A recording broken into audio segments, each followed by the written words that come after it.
Mm.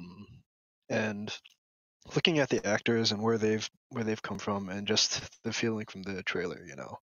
But that said, I think it'll be a fun movie. Yeah. I like that Pikachu is basically just Deadpool in a small Mm-hmm. yellow rat body. Mm-hmm. Exactly. Also, like, I think it's generally a kids movie, right? Oh, absolutely. It's gonna be made for broad appeal. Yeah. So it's gonna be, I think, cheesy until they, make it maybe not a kids movie, but still, I think it's gonna be great. Um. It's always gonna be a kids movie. It's Yeah. always gonna be a Yeah. kids movie because you know why? Why? What do you think is the most valuable IP, intellectual property of all time Is it in Pokemon? media? Can't It be. is. It is? It's Pokemon. Oh my god. All right. Makes sense. The like when you ask this question to people, they'd be Mm-hmm. like, Star Wars, Marvel, you Hmm. know, maybe Superman. But no, it's Pokemon by a mile. Okay. The estimated take from merchandising, the animated show, Mm-hmm. video games, is around $90 billion. What? Give me Right? some of that money. All right. All right. All right. Okay.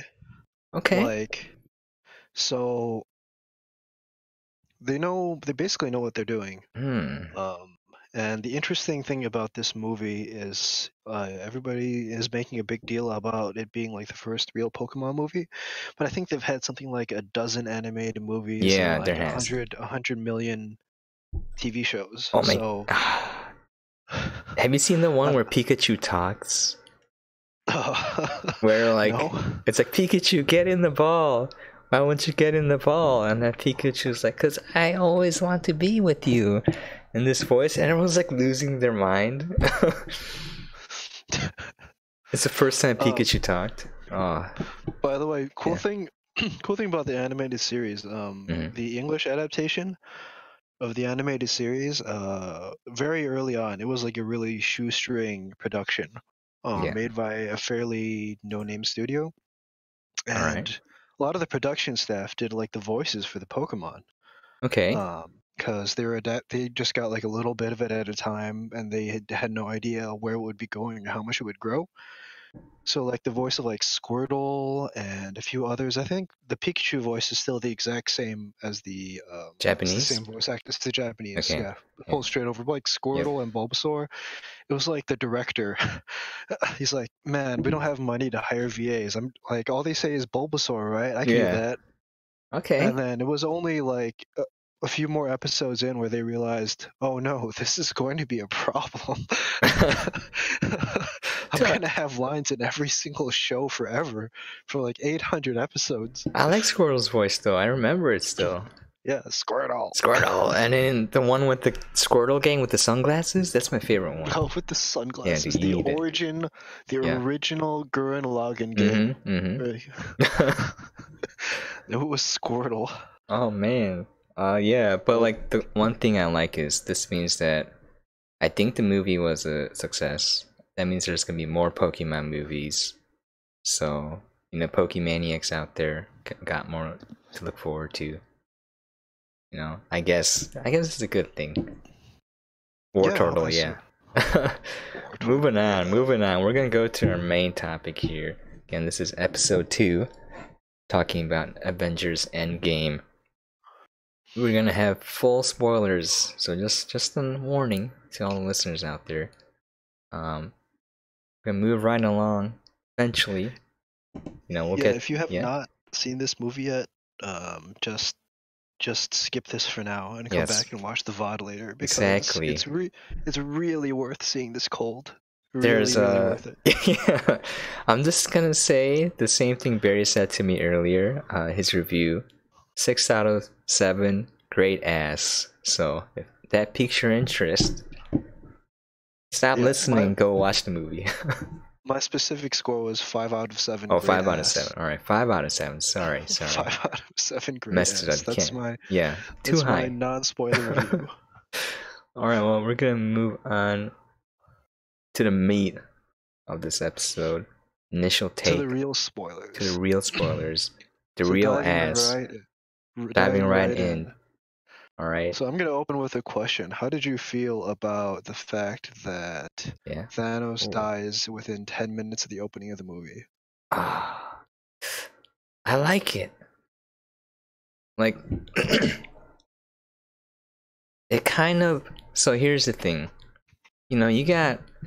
I want to talk about Ryan Johnson for a second. And the directors of Game of Thrones, real quickly, they're all about subverting expectations. And it's good when you have a good story and character development and then you subvert it, right? But when subverting expectations becomes the main point, you get movies with unrelatable characters, plots that are full of holes, and all of that. Now, people can disagree. That's my opinion on it. But like when I was going in, I was expecting.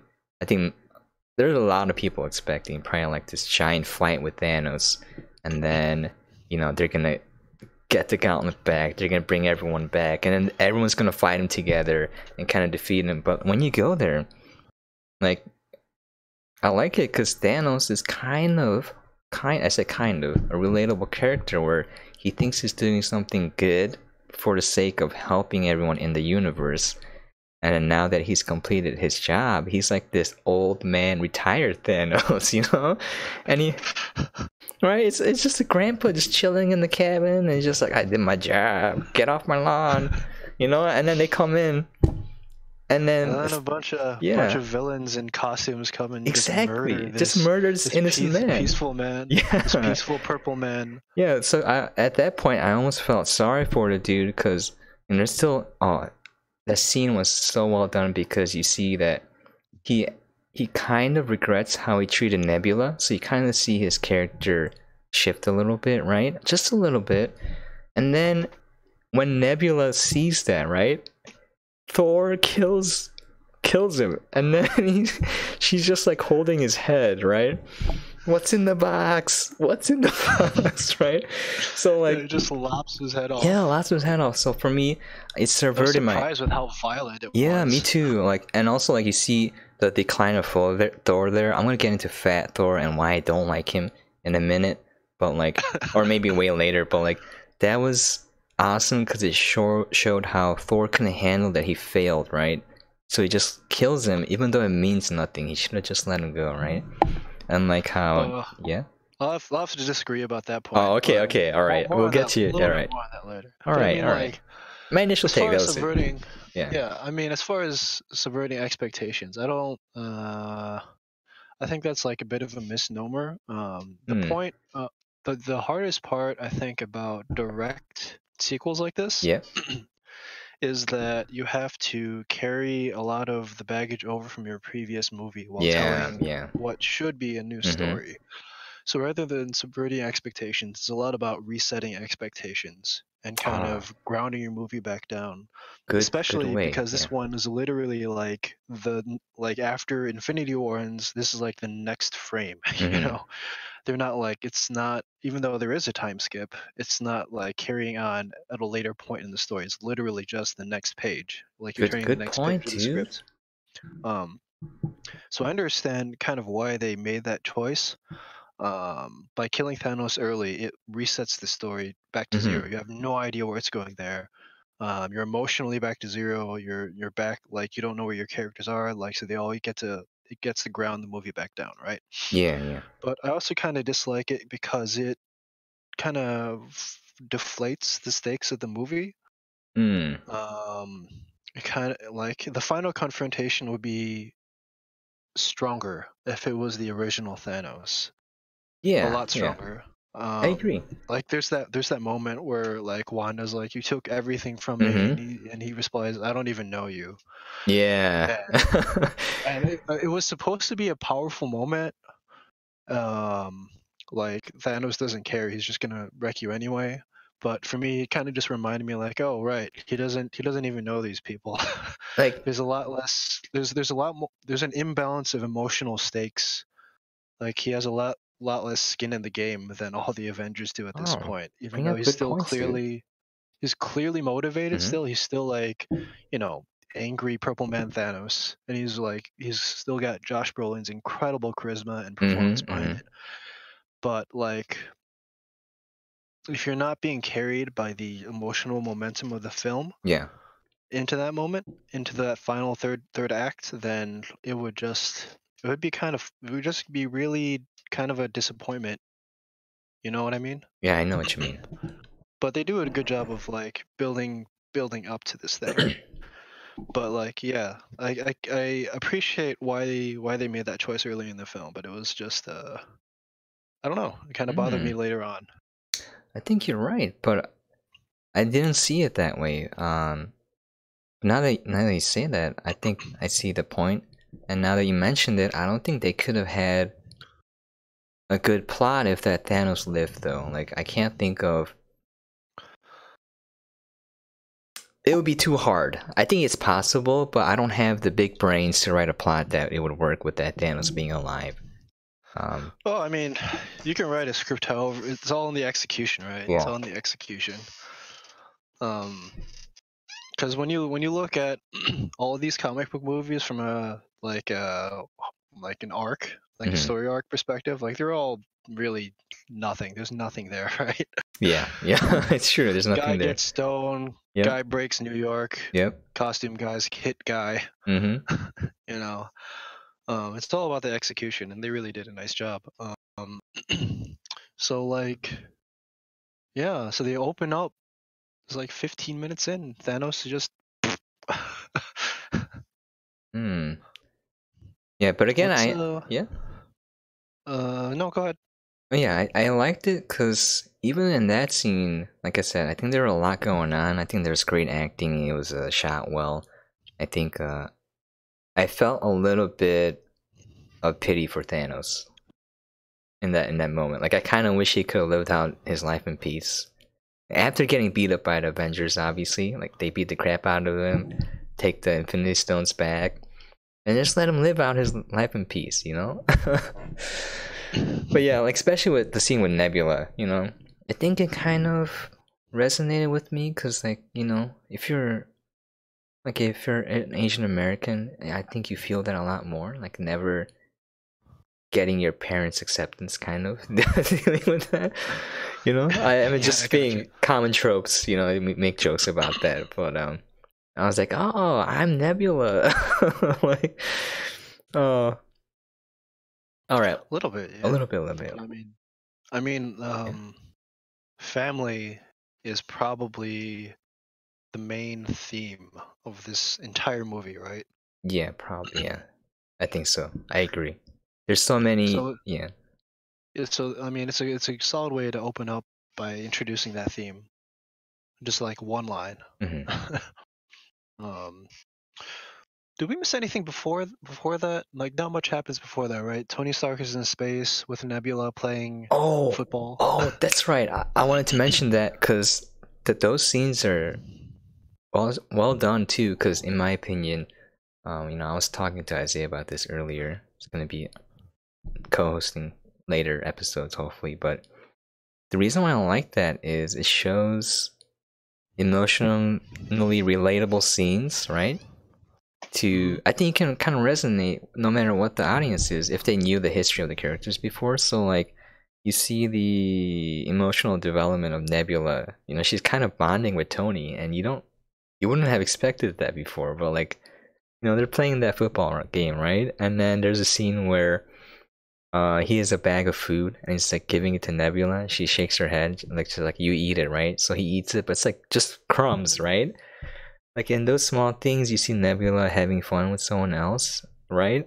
I expected her to flick the football so hard it would like go into Tony's head and he would start bleeding, like an anime scene, or like the fact that she cares enough for another person to be like, "Hey, you take care of yourself because I'm mostly a robot and I don't need to eat, probably."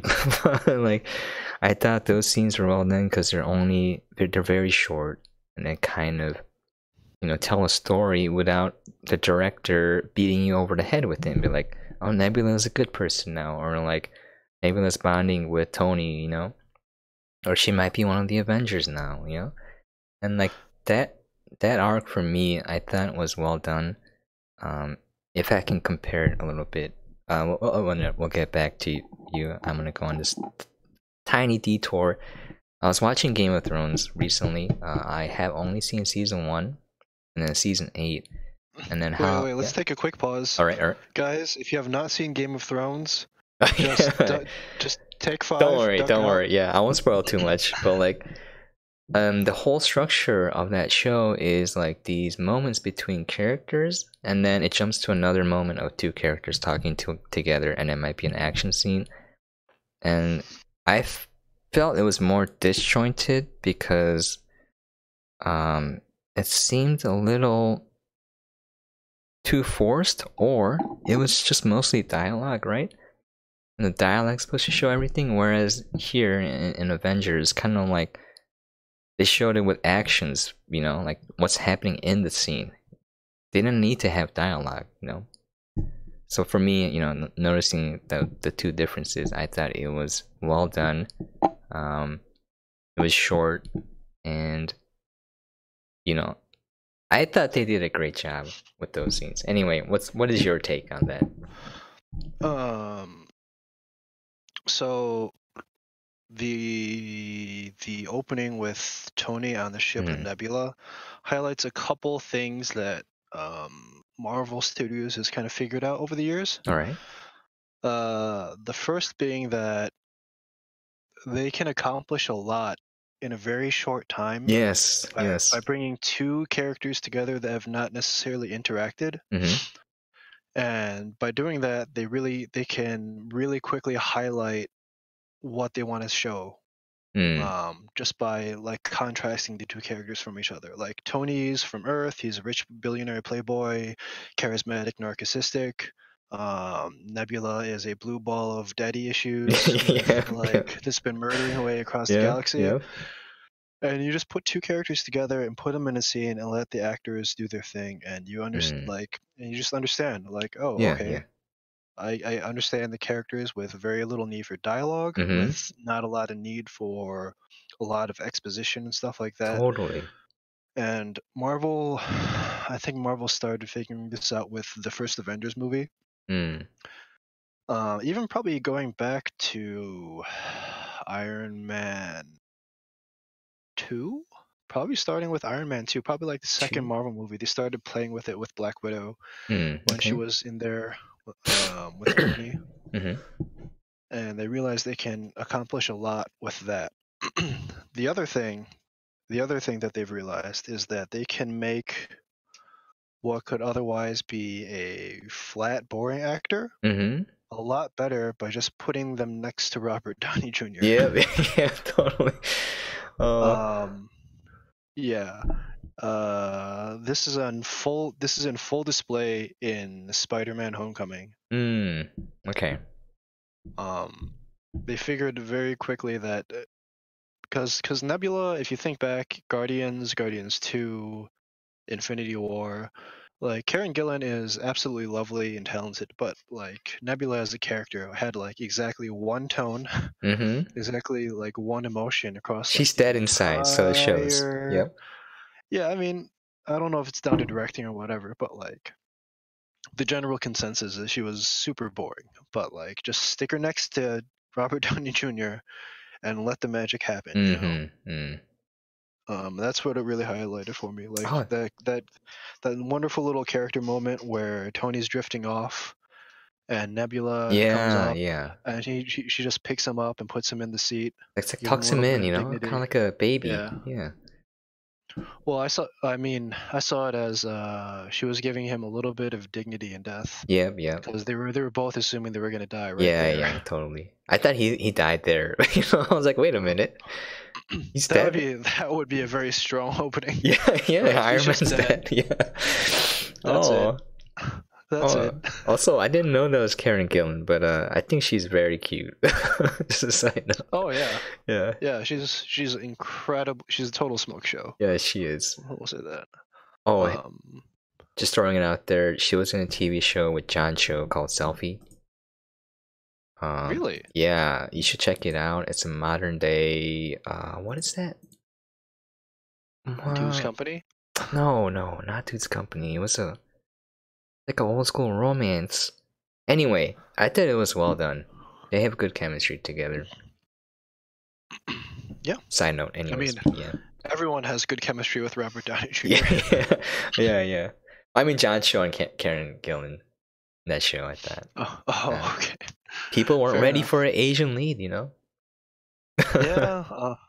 Yeah. Well, I mean, it's gonna be. I think Iron Fist is coming up. I think he's slated to have a movie at some point. Wait, the same Iron Fist in the TV show? No, I'm sorry, not Iron Fist. Shang-Chi. I don't know who that is. Shang-Chi. He's the Chinese martial arts guy in Marvel. That's his entire character. Isn't that just like any Chinese martial arts movie? Exactly. Yeah. Exactly. He's that guy. He's that guy? He's Alright. Jackie Chan? yeah, he's Donnie Yen in Star Wars. Oh, That's his Donnie Yen, dude. He was so good. He was the best part of that movie. He was. Like, when they bag him, and then it's like, are you kidding me? That was the best line I've ever heard. Yeah, like, he's blind. Like, why do you need to bag him? That was so well done. When I saw that, I laughed out loud. Like, I don't do that in theaters, but the characters in that movie were so forgettable except for Donnie Yen. Yep. And it was a crying shame that he did not get more to do. Yeah. But it was worth it because of that one line, though. Yeah, they gave him his martial arts scene, and they're like, "All right, that's it. That's all we've got for you." That's it, man. You know, you can. Yeah. So unfortunate. It is, but it's okay. But yeah, that's Shang-Chi is basically Donnie Yen in that movie. That's what he is in the Marvel universe. Sounds he kind of teaches boring. martial arts to I think Daredevil and Spider-Man. Oh, okay. He teaches Spider-Man the way of the spider, dude. It doesn't even make sense to me. It's so stupid. Okay. I don't know. Like, I have my doubts. Yeah, it doesn't sound good. They eventually figured out how to make Thor good, so they'll probably figure it out. They'll figure it out. That's a sneak peek to next week's episode, Thor Ragnarok, and why it's the best movie ever made. Yeah, don't at me, and don't talk to my son, me or my son ever again, or my son's son, and my son's son's son. I don't know if it's the best movie ever. I don't even know if I would say that it's the best movie in the MCU. But it's no, I definitely disagree. It is the best movie ever made in the history of cinema. It is a masterpiece. It is. I haven't seen a better movie than Thor Ragnarok out of all the movies made to this day. Maybe other than Detective Pikachu. I'm kidding. Thor Ragnarok's a masterpiece. It's very good. I think I would probably personally put Guardians of the Galaxy 1 above it. Okay, fair enough. Guardians is also very good as well. Alright, so we went on a bit of a tangent there. We did. Getting back to the movie. Yeah, so Thanos just dies, and then 5 years later. Yeah. I like that they just slowly put that out there on the screen to give you time to digest. Yeah, the fact that they just skipped. They did a Shonen time skip, dude, in the middle of their movie. They're like, it was really slow to your eyes, like, and then it came again. You're like, I get the point, dude. Yeah, got it. Got it. I love how depressing everything is. I love it. You're like wallowing in misery. It's so good. It's so good. When they introduce everybody back in, I think the first scene after the 5 years time skip is Captain America. Cap at the group therapy session, right? Yep. And cool little Easter egg here. The guy that's talking about going out with his boyfriend. That is one of the directors of the film. Oh, okay. That's one of the Russo brothers. I don't remember which one it was, but that was a cool little quick cameo. I did not know that. And there's another cameo in that same scene of another director. I don't remember who it was. But yeah, there were a couple cameos in there. But yeah, that kind of is an interesting way to set the tone. Wow, I didn't know that because that guy was pretty good at acting, I thought. Yeah. Yeah, it felt natural. Like, hmm. Yeah. I like that Cap is at a support group Yeah. with a bunch of gay guys. Yeah. I think that's a nice slap into the face of Oh, anybody who's against that sort of thing. It yeah, I was real guess. nice. That scene I like because one thing I liked was um superheroes don't all have to be fighting bad guys all the time to help people, and I really like this because it kind of showcased that Captain was a good guy at heart, and he just genuinely wanted to help people. He didn't have to do that, but he chose to, and he could have been out there saving lives, but instead he's saving lives in a different way, just letting them talk their problems out. And it would have been jarring and wouldn't have fit if it was in the hands of a lesser director and lesser actors, I think. But when I watched it, it somehow oddly fit. Like I was like, oh yeah, I could see Captain America doing this in this kind of situation. Like, and in that scene too, you kind of like see how he's still struggling because, I think his theme was, being able to move on, and he couldn't. And you kind of see that in that short scene where he's kind of helping others to move on, but he himself can't do it. Or he's trying to, I guess. Right. Yeah. Speaking of which, there's a remarkably little action in this movie. Mm-hmm. Thinking back on it, like the entire second act, basically, there is almost no action at all. Yeah. Which is kind of refreshing. I Like agree. you're left with a lot of time to be really depressed. Mm-hmm. And yeah, that whole theme of moving on really hits home very quickly after that, because they're kind of like making their way through the backlog of all the Avengers. They start with, oh, did they do it chronologically? They might do it chronologically. They did Cap, and then was it Cap and Black Widow? Okay, no, they didn't do it chronologically. Never mind. Okay. Never mind. Yeah, and then like right after that, was it Black Widow doing the holographic conference call with Captain Marvel with her fabulous new haircut? Yes. With the fabulous haircut with Rocket. By the way, here's my first complaint about this movie. All right. My first major complaint is that we did not get a scene where Rocket encounters a raccoon. Oh, you're right. I was waiting the whole movie, right up until like the the post-end credits for like maybe a little credit stinger, like Rocket just in the woods, and then a raccoon just walks up to him. He's like, "What are you?" You're right. I mean, he's a raccoon, so he must have come from Earth, right? Yeah, I mean, they never explain it, and I never expect them to. You're right. It's completely unnecessarily, but I was just waiting for like, it didn't have to be anything big, just like a quick little, I was waiting on the edge of my seat the whole time, but it didn't happen. You're right. That could have been an awesome. I didn't even think about that, to be honest. Yeah. So apparently he's just part of the Avengers now, so that's cool. Yeah, that's cool. I think he's one of my favorite characters. Oh, absolutely. Yeah. Bradley Cooper. Bradley Cooper does a fantastic job. Yeah, he completely kills that role. It's incredible. It's incredible how an animated talking raccoon is one of like the moral centers of the Marvel universe. If you had said this to my face like 5 years ago, even, I would have been like, "Get out of here! Get out of here!" What world would we be living in where a talking raccoon is, You're right. But it just works. Yeah, you're right. If you told me that before I saw Guardians, I would have been like, I think you're crazy. You must be high. Like, not only is he like, he's like a pillar of the cinematic universe now. He's the one that helps everyone out. He gave like a pep talk to Thor. Mm-hmm. to basically True. a bunch of the characters that were really down. Yeah. And he's just a raccoon. It's true. He's just a raccoon. Where where a god failed, a raccoon succeeded. Absolutely.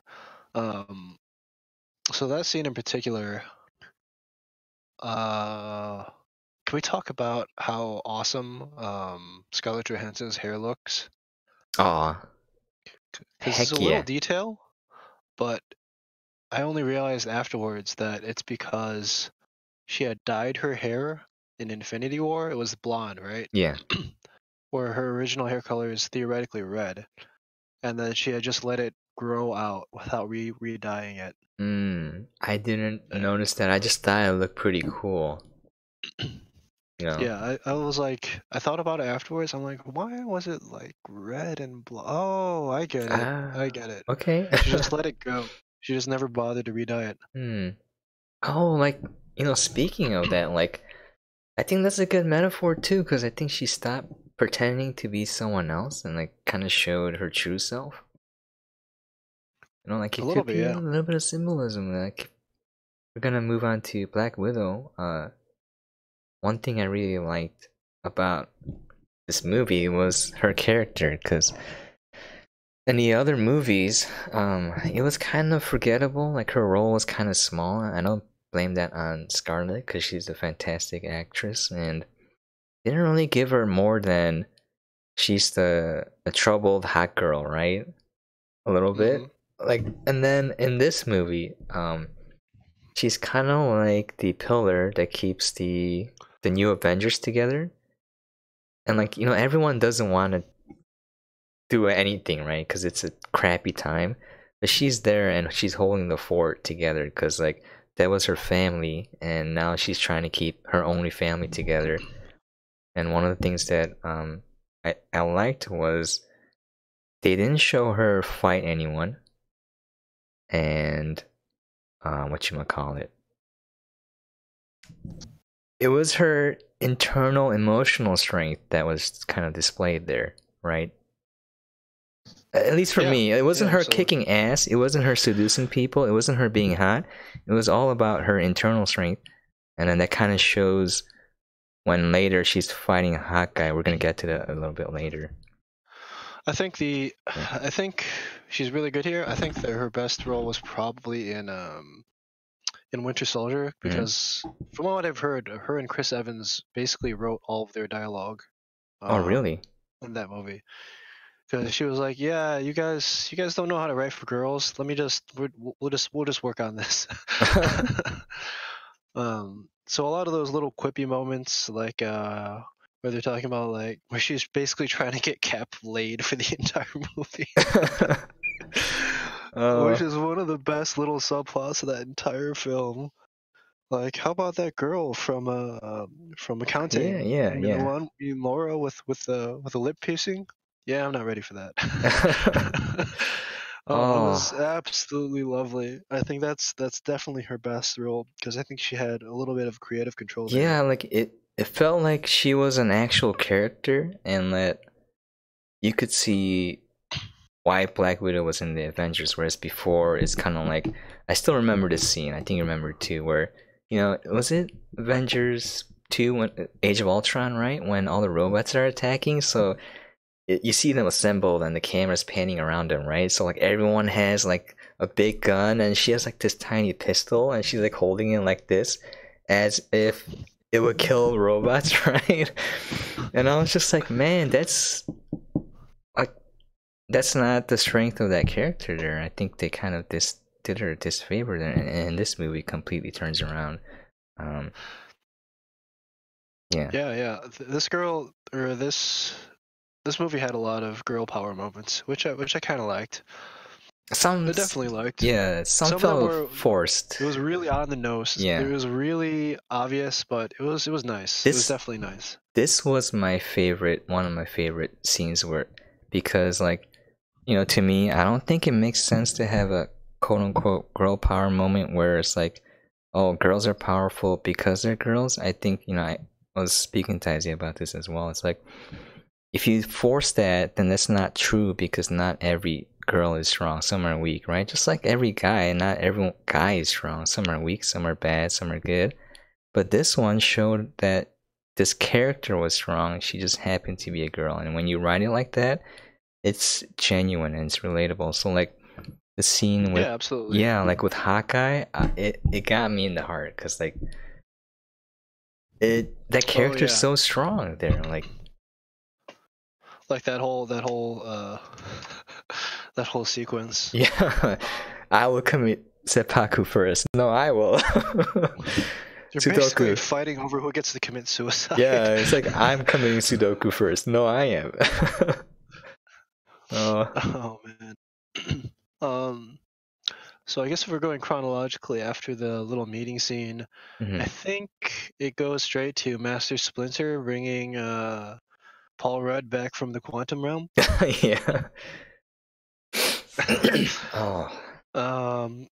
This was probably the biggest Deus Ex Machina of the entire film, but it was completely fine. It was just a little thing to get Paul Rudd where he needed to be. And then we have probably the first big emotional moment of the movie for me, which is where he meets his daughter.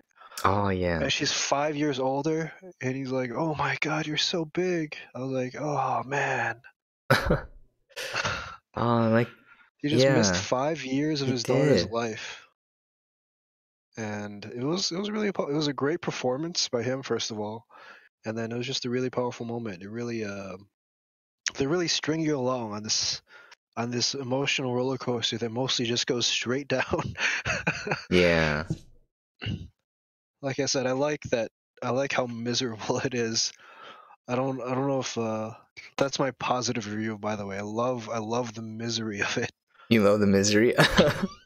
Yeah, because I mean, a lot of films are really scary to make you sad, and I think a beautiful sadness is very powerful. I think so too. You know? Like, there's so many like emotional moments leading up to that too, like him checking the the monument? Yeah, for the missing. It's kind of like a visual callback to the Vietnam War Memorial, or like any war memorial. Like if people are too young for that, you know, they're kind of familiar with that scene. Well, I mean, the Vietnam War Memorial is just a big like black marble wall with all the names of the fallen, right? So it's a kind of a visual callback to that, and I think, that was quite a scene. That was. Also, like, I liked how in that short transition too, that kind of showed the impact of Thanos' actions. So he's going down the street. There's garbage everywhere. It looks run down, and there's still a kid riding a bike, and he asks him what happened, and he just, ignores him and goes on, gives him the cold shoulder. And I think in that scene kind of answers, like, if people are wondering what happened, and it's just like everyone's sad. With the scene with Captain America too, everyone's sad. Everything sucks. Everything sucks. Like, everyone gave up, Yeah, it's it's a great example of some nice visual storytelling. Like, instead of having a long expository monologue like, well, the social services collapsed, public schools collapsed, and all this terrible stuff is happening. He just walks down the street and everything sucks. Yep. Yeah. And you understand. You understand. Cars and run down homes, and you're like, oh man, everything is terrible. It is. It was a very, very clever exposition. I know. Exposition, sorry. So I think they know what they're doing. I thought it was well written, well shot. Like moments like those where other movies that I've seen or TV shows mostly, like, they want to tell you something, so they treat you like you're stupid, and they just tell you directly with the characters, And this I kind of appreciate, because like a lesser movie would have like a scene with like Vin Diesel looking directly into the camera and explaining to all the idiots in the seats exactly what's everything happening. Sucks now. It's all about family. It's all about family. But So after that, I think he meets them. He just basically rings the doorbell, Yeah. right? He's like, "Sup, guys? It's Ant-Man. You know, Yeah. Ant-Man." Ant-Man. It's like, who's Ant-Man? Do you want a picture with Ant-Man? No, no. That scene in the diner. Oh, so funny. Oh, with Nerd Hulk, With Professor Nerd Hulk. Hulk, yeah. Oh my god, that was okay. So like comedy. Um, sorry, that was a little bit later, right? But I'm just gonna skip a little bit. But No, like, no, I think that's right. that's fairly quickly Okay, after yeah. this. Paul Rudd shows up and he's like, "Guys, Oh, it's me, time Ant-Man. travel." Yeah, time travel. I was like, oh, okay. Yeah. And then they go meet Professor Hulk. No, no, no. I'm sorry. They meet Tony first. Yeah, Tony, and he's They like, meet Tony no. first, and Tony's, this is absolutely wonderful because yeah. this is a callback to Infinity War. Mm-hmm. Um, he walks up to the tent and he says, "Morgan, it's time for dinner." And I Mm. don't remember if you remember his first dialogue from Infinity War, but he's talking about how he had a dream that they had a kid named Morgan. Oh, really? I forgot about that. Yeah, I read about this one, Okay. which is how I know Yeah, about it. I'm like, oh my god, that's wow! You actually remember your own script. yeah, that's fantastic. You know, so many directors would just throw out a Mm-hmm. detail like that. They're just like, yeah, you know, I had a dream, Morgan, whatever. Just toss it out there. Mm. It's kind of it was kind of an Easter egg in Infinity War because in the comics he has a son named Morgan Stark as well, I Ah, believe. okay. Or you know what? Is it his brother? Man, I don't remember. And it's like Comic books are same confusing, thing. man. Yeah, there's multiple timelines, universes. Yeah, it's Yeah. Morgan, and he has a kid, and he is the only Avenger that has truly moved on Mm-hmm. and is You're right. living the life that he always wanted to live, I think, which is very interesting for him as a character. yeah, I like think. he's the guy that's trying to, always fight the fight, kind of. Like he can't give it up, and then here you see him completely give it up and just move on. And like, Um, man, yeah, for here, I I, I don't like kids in movies, to be honest. I don't want to give them a lot of screen time. But like that, that scene you're mentioning here, there's so many little things going on in that scene. I got the I love you 3000, right? yeah, Right. um like he got everything that he wanted, and I think that makes the last scene even more impactful in my opinion, and we can get to that later. But like, there's so many things in there that I think was all like emotional building of that character. Like you see Tony looking at Peter's picture, right? And that's the main reason he wants to go back, right, and help everyone. It's not he wants to save the world, he wants to save Peter.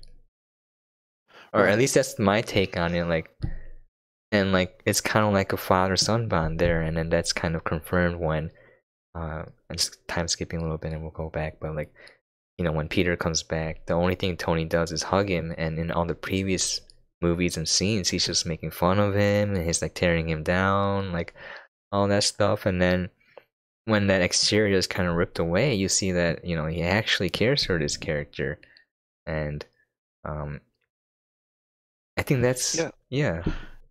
it's a it's a callback as well to the very first Iron Man film, Mm. where he's in the cave making his suit, talking with Yinsen, Ah, yeah, and Yinsen's talking sort of about his remember. family, and he's Yeah. asking about Tony and his family, and Tony's like, I don't have a family, I don't have a wife, I don't have kids, and Yinsen says, "You're the man that has everything but has nothing." Mm. That was the line I remember. Okay. And now he has a family, he has a kid, Yeah. so he has everything that he like. This is kind of the culmination of his character, but he still chooses to continue being a hero, which is really really powerful, I think. It is. It is.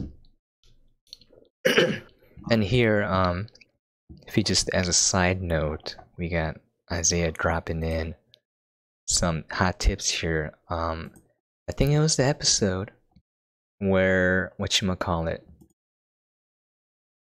they're going, they're like being pitted against each other, right? And Captain America says, "You're not the guy to make the sacrifice play." And then he's replying to Captain America, "Everything special about you came out of a bottle." Like he's so like, I think that's kind of a neat touch there, with their characters, like where they are, where they came to be, like where they're ending. It's really cool that they ended up being so completely wrong about each other. Yeah. Of course, they were just being. I don't think they really meant it, but like, like it. Well, maybe a little bit. It was just a little bit of a dig and a heated moment. Yep. But yeah. But I mean, every single. I don't know. I don't really think that is so much a culmination of his character, because in essentially every single Avengers film, he's been willing and ready to make that sacrifice. Way back to the first Avengers film, when he took the nuke out into the portal, he was fully ready to die there. So I think it's still a nice payoff, but like I think his character has already basically been there ever since the Avengers. Avengers 1. I think it's more moving here because he had more to lose, right? He has a family now and the life that he wanted. And not only that, he got Peter back. And then after all of that, that's when he's like, "I'll sacrifice myself." So I think it was a little more touching for me at that moment. And no, go ahead. The movie, someone pointed that out. It's probably on Reddit. The series ended the same way it started. I am Iron Man, right? Right. It's like that's like so many little touches here in this thing that makes this movie. Yeah. That actually was a reshoot. Really? Originally, he was just going to smile and snap his fingers. And they were into editing, and I think the chief editor, who has been the chief editor for a vast majority of these films, suggested that they add a little bit to the scene. Oh my god, that's genius! And that actually was, according to the Russo brothers, that was the very last scene they shot for the entire film. Oh my god! At the very end of reshoots. That makes it even more perfect. Yeah, so I mean, you can clearly see the care that they put into these movies, like going everything with like a fine-tooth comb. Like, what can we do to improve this moment, or how can we like bring an arc to this, or add more depth, But that line in particular was a reshoot. Yeah, that was perfect. And it's so good. It was so good. Yeah. I'm glad they did it, because it's the one thing that everyone will always remember. Someone give that man a raise. Give that man a raise. I mean, I'm sure they all make like $100 bajillion. Yeah, I know. Of this. Oh my god. But like, they're like, they can literally do like a Scrooge McDuck room full of money. True. The amount of money they made. But okay. Back to the topic at hand. Back to the topic. So they go to Tony, and he just flat out turns them down. Like he's at that point. He's like, I've got my family. You guys go do your thing. Then they go to Professor Hulk. Yeah. That scene was so wonderful. Like, I want to talk about the way it's framed. Yeah. Okay. And blocked. I still remember it. So yeah, you can go into detail. Yeah, the fact that like who are the two that went to get him? Was it Nat and Cap? And they're sitting across from each other at the dining table, and then it goes to the wide, and there's just fucking Hulk sitting at the table. And he's just huge. And he's eating like a bucket full of breakfast food. Yeah. You're like, oh my god, this is incredible. This is perfect. This is everything I wanted. It was so funny. It wasn't cheap humor ever either. It was like visually funny, and like, oh man. The writing was spot on too. It was like situational comedy too. Like, or I'll give a a brief contrast here again, like the Star Wars movies with the stupid penguin bird thingies, like they're going to hyperspace and then the bird like is on the windshield and it's like, oh, it's supposed to be funny animal, blah blah blah. But this scene, it's like dialogue and like you said, the way it's framed and the things that are happening in it, it's brilliant. It's not like a cheap shot either, like you said. It's smart. It's smart humor. Like when it's like you want to take a picture with him, it's like I'm Ant-Man, blah blah. That exchange, and then the kid is nodding no when he, and then he points it out. I imagine like that could have been an improv, and the kid was just shaking no because that's what he wanted to do. And then I can just imagine Paul Rudd just like playing off of that. It's like, see, he doesn't want a picture, I bet that wasn't even in the script. I could see that happening. Yeah, I mean, if you're gonna draw a parallel with Star Wars, let's Yeah.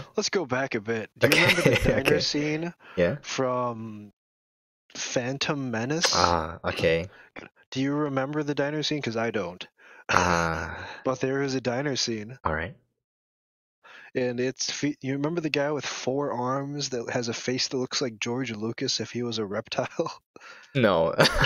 No. Exactly. Yeah. Exactly. Nobody remembers it because it was dumb. Yeah, you're right. But he was trying, like, Boba Fett kills the other assassin shapeshifter, and all they have to go on is this little dart, and the Jedi Archives cannot track down this dart, so he takes it to this diner with this like reptile guy who it's like a 60s style diner. Okay. Okay. And I'm explaining this to you because it's a contrast to how much better the Marvel one is shot, and that you Okay. remember what happened. Yep, I remember. In the Star Wars one, like they show up and like it's this weird, goofy looking guy with 4 arms scratching his ass with one of them as he Okay. goes to hug Obi-Wan, and then it's just a long dialogue scene, shot, reverse shot, reverse shot, A camera, shot, B reverse camera, A camera, B camera. yeah. And then the scene ends. Okay. That's it. And you're like, why did we do this? What was the point of this scene? And it was just so awful. But yeah, it's just done so much better here. You're right. There's comedy in the framing. There's like memorable moments in the dialogue. And it's just much better. It is. Man, yeah, if you could break down any of the scenes in the movie, we can kind of see why they did a great job with it, I think, in my opinion. Yeah, like you can see the Russo brothers have a background in TV and quite a bit of comedy too. So they know how to make something visually funny, Yeah. which is wonderful. So well, this leads into the scene where they're testing out the time travel theory. And then the memes are born. I see this as a success. And there's this, like, there's so much comedy in the next like 5 minutes of the film. But for me, the best part is the time. Like, this is all the exposition we get, right? Like, where the part where the characters have to explain to you what's about to happen in the plot because it's going to get real messy. Yep. And they don't do it the usual way. They sit there and they just start listing off time travel movies. Exactly. Terminator, Back to the Future. What else? Every single one of these movies has a scene where they sit down and have to explain to you how time travel works. And I love the way they did it in this movie. They do a little bit like, yeah, your past becomes your future, your future becomes your past. It's a circle. It'll be fine.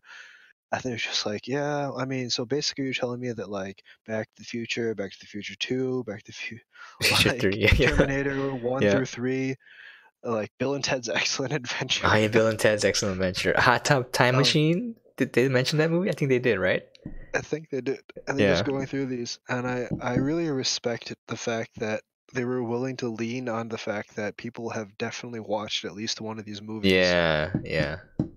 They're willing to take that risk. In other movies, they would have to just explain everything to you. Or explain nothing. Assume that you're stupid. Yeah. Right? Yeah. And it's funny because if you look at the movie, and this is something that was pointed out on Reddit, is basically Back to the Future 2. Really?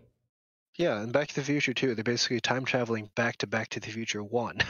Oh, you're right. You're right. You're and right. they're basically taking the exact same scene and moving the camera 30 meters to the left. And then you're right. Here's the Here's what and actually happened. they're just Yeah. like, yeah, they peek around the corner and they're like, ugh. But one thing I want to get in on this, I really liked how they did the time travel explanations in this one, for Marvel, and I think they did a really smart job with that. And they explained that you can't change the future by going back to the past, because in your timeline, your present becomes your past, and then your past becomes your present. Like your timeline is always constant, right? So you going back into the past can't change the future because that was your past. So like how they conveniently explained this is that when they went back to the past, it wasn't their past, their timeline's past, it was an alternate reality. So like Right. I think the Hulk does a great job explaining it there in a way that you can understand it, and if you didn't, you get the Sorcerer Supreme explaining it again, and I think that part was a little. I think that was a little. With a magical chalkboard. Yeah, with the magic. I think that part was a little. What's the word? On the nose. Yeah, on the nose, like talking down to the audience. Like she didn't need to do that. I think they could have just done it with the dialogue, just with words. But like, it made the point clear. I kind of agree with you, but it was Tilda Swinton who is amazing. Yeah, in everything that she does. You're right. You're right. And I think that might be the reason why I'm completely okay with that. Yeah, yeah, I'm okay with that too. Yeah, because she is just, I don't know. I really love her as an actress. It feels like I don't think she gets very many big roles, but every time she's on screen, there's like her delivery, like everything she brings to the table is just so absolutely wonderful. I know. Yeah. I think she was also in the Korean movie with the train and Chris Evans. Oh, Snowpiercer? Snowpiercer, yeah. She was also in Snowpiercer. Really? She was what character was she? Snowpiercer. She was the evil secretary lady thing. I don't remember much. The only scenes I remember in that movie is them grinding up their cockroaches to make the food jellies, and then them using little kids to fix the parts in the train. They're like, just put the little kid in the box. Okay, go do your job now. By the way, as like a cinematic aside, I really loved that movie. It was great.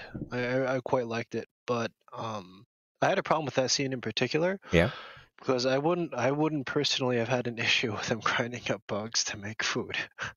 Oh yeah, me too. Like he's puking. Yeah, it's like, yeah, it's kind of gross, but like, pretty gross. But like you're in a post-apocalyptic future. What are you gonna eat? Exactly. I've certainly eaten some weird stuff in my time. Or like I would have been more weirded out if it was like poop, like dead humans, like Yeah. Like some weird stuff. It's like cockroaches. You're like, okay, that's kind of gross, but like, it's bugs. Yeah. That was one of my few gripes with the film. Overall, I mean, it wasn't a perfect thing about film by any means, but I enjoyed it. The ridiculous premise and all. Yeah, you're right. I kind of like the scene where they stuck the arm outside and then it froze and then they shatter it, kind of thing. Oh yeah. Yeah. I remember that. Yeah, anyway, I just my aside, my little rant on why Tilda Swinton is great and she should be in more movies. Yeah, but yeah, I really liked how they did time travel, because then, first of all, it doesn't mess up their timeline, right? If they mess up anything, it's in an alternate reality, alternate timeline. It's kind of clean, and then that opens up the possibility of making multiple universes now, right? So there's multiple universes already. It kind of introduces that concept to the audience. So if they're like, "Oh, I'm from Universe 13 or whatnot," and the audience will kind of get it if they saw this movie, and then it gives them a lot of leeway in making or remaking characters, right? In my opinion, I thought it was a smart business move for the MCU. Have you seen the trailer for Spider-Man Far From Home? Yeah, I did. Oh, Mysterio is in it from an alternate timeline? Yeah, and I believe they mention that he is from Earth 616, and I don't know if that means anything to you. No, it doesn't. What does it mean? Okay. I'm not a comic buff. So in the Marvel multiverse, every single universe has its own designation, Mm-hmm. starting with the Earth that it belongs to, like Earth 1, Earth 2, Yeah, obviously. Earth 99, Earth 9999999. Earth 69. Yeah, yeah. Earth 420. That's actually Yeah. in the comics, I Oh, okay.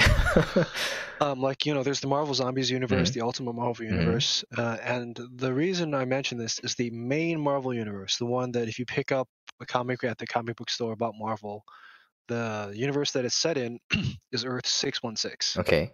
That's the numerical designation. So if he's in fact from Earth 616, that means he's mainline Marvel Mysterio, Oh which could no, be. he's a bad guy then.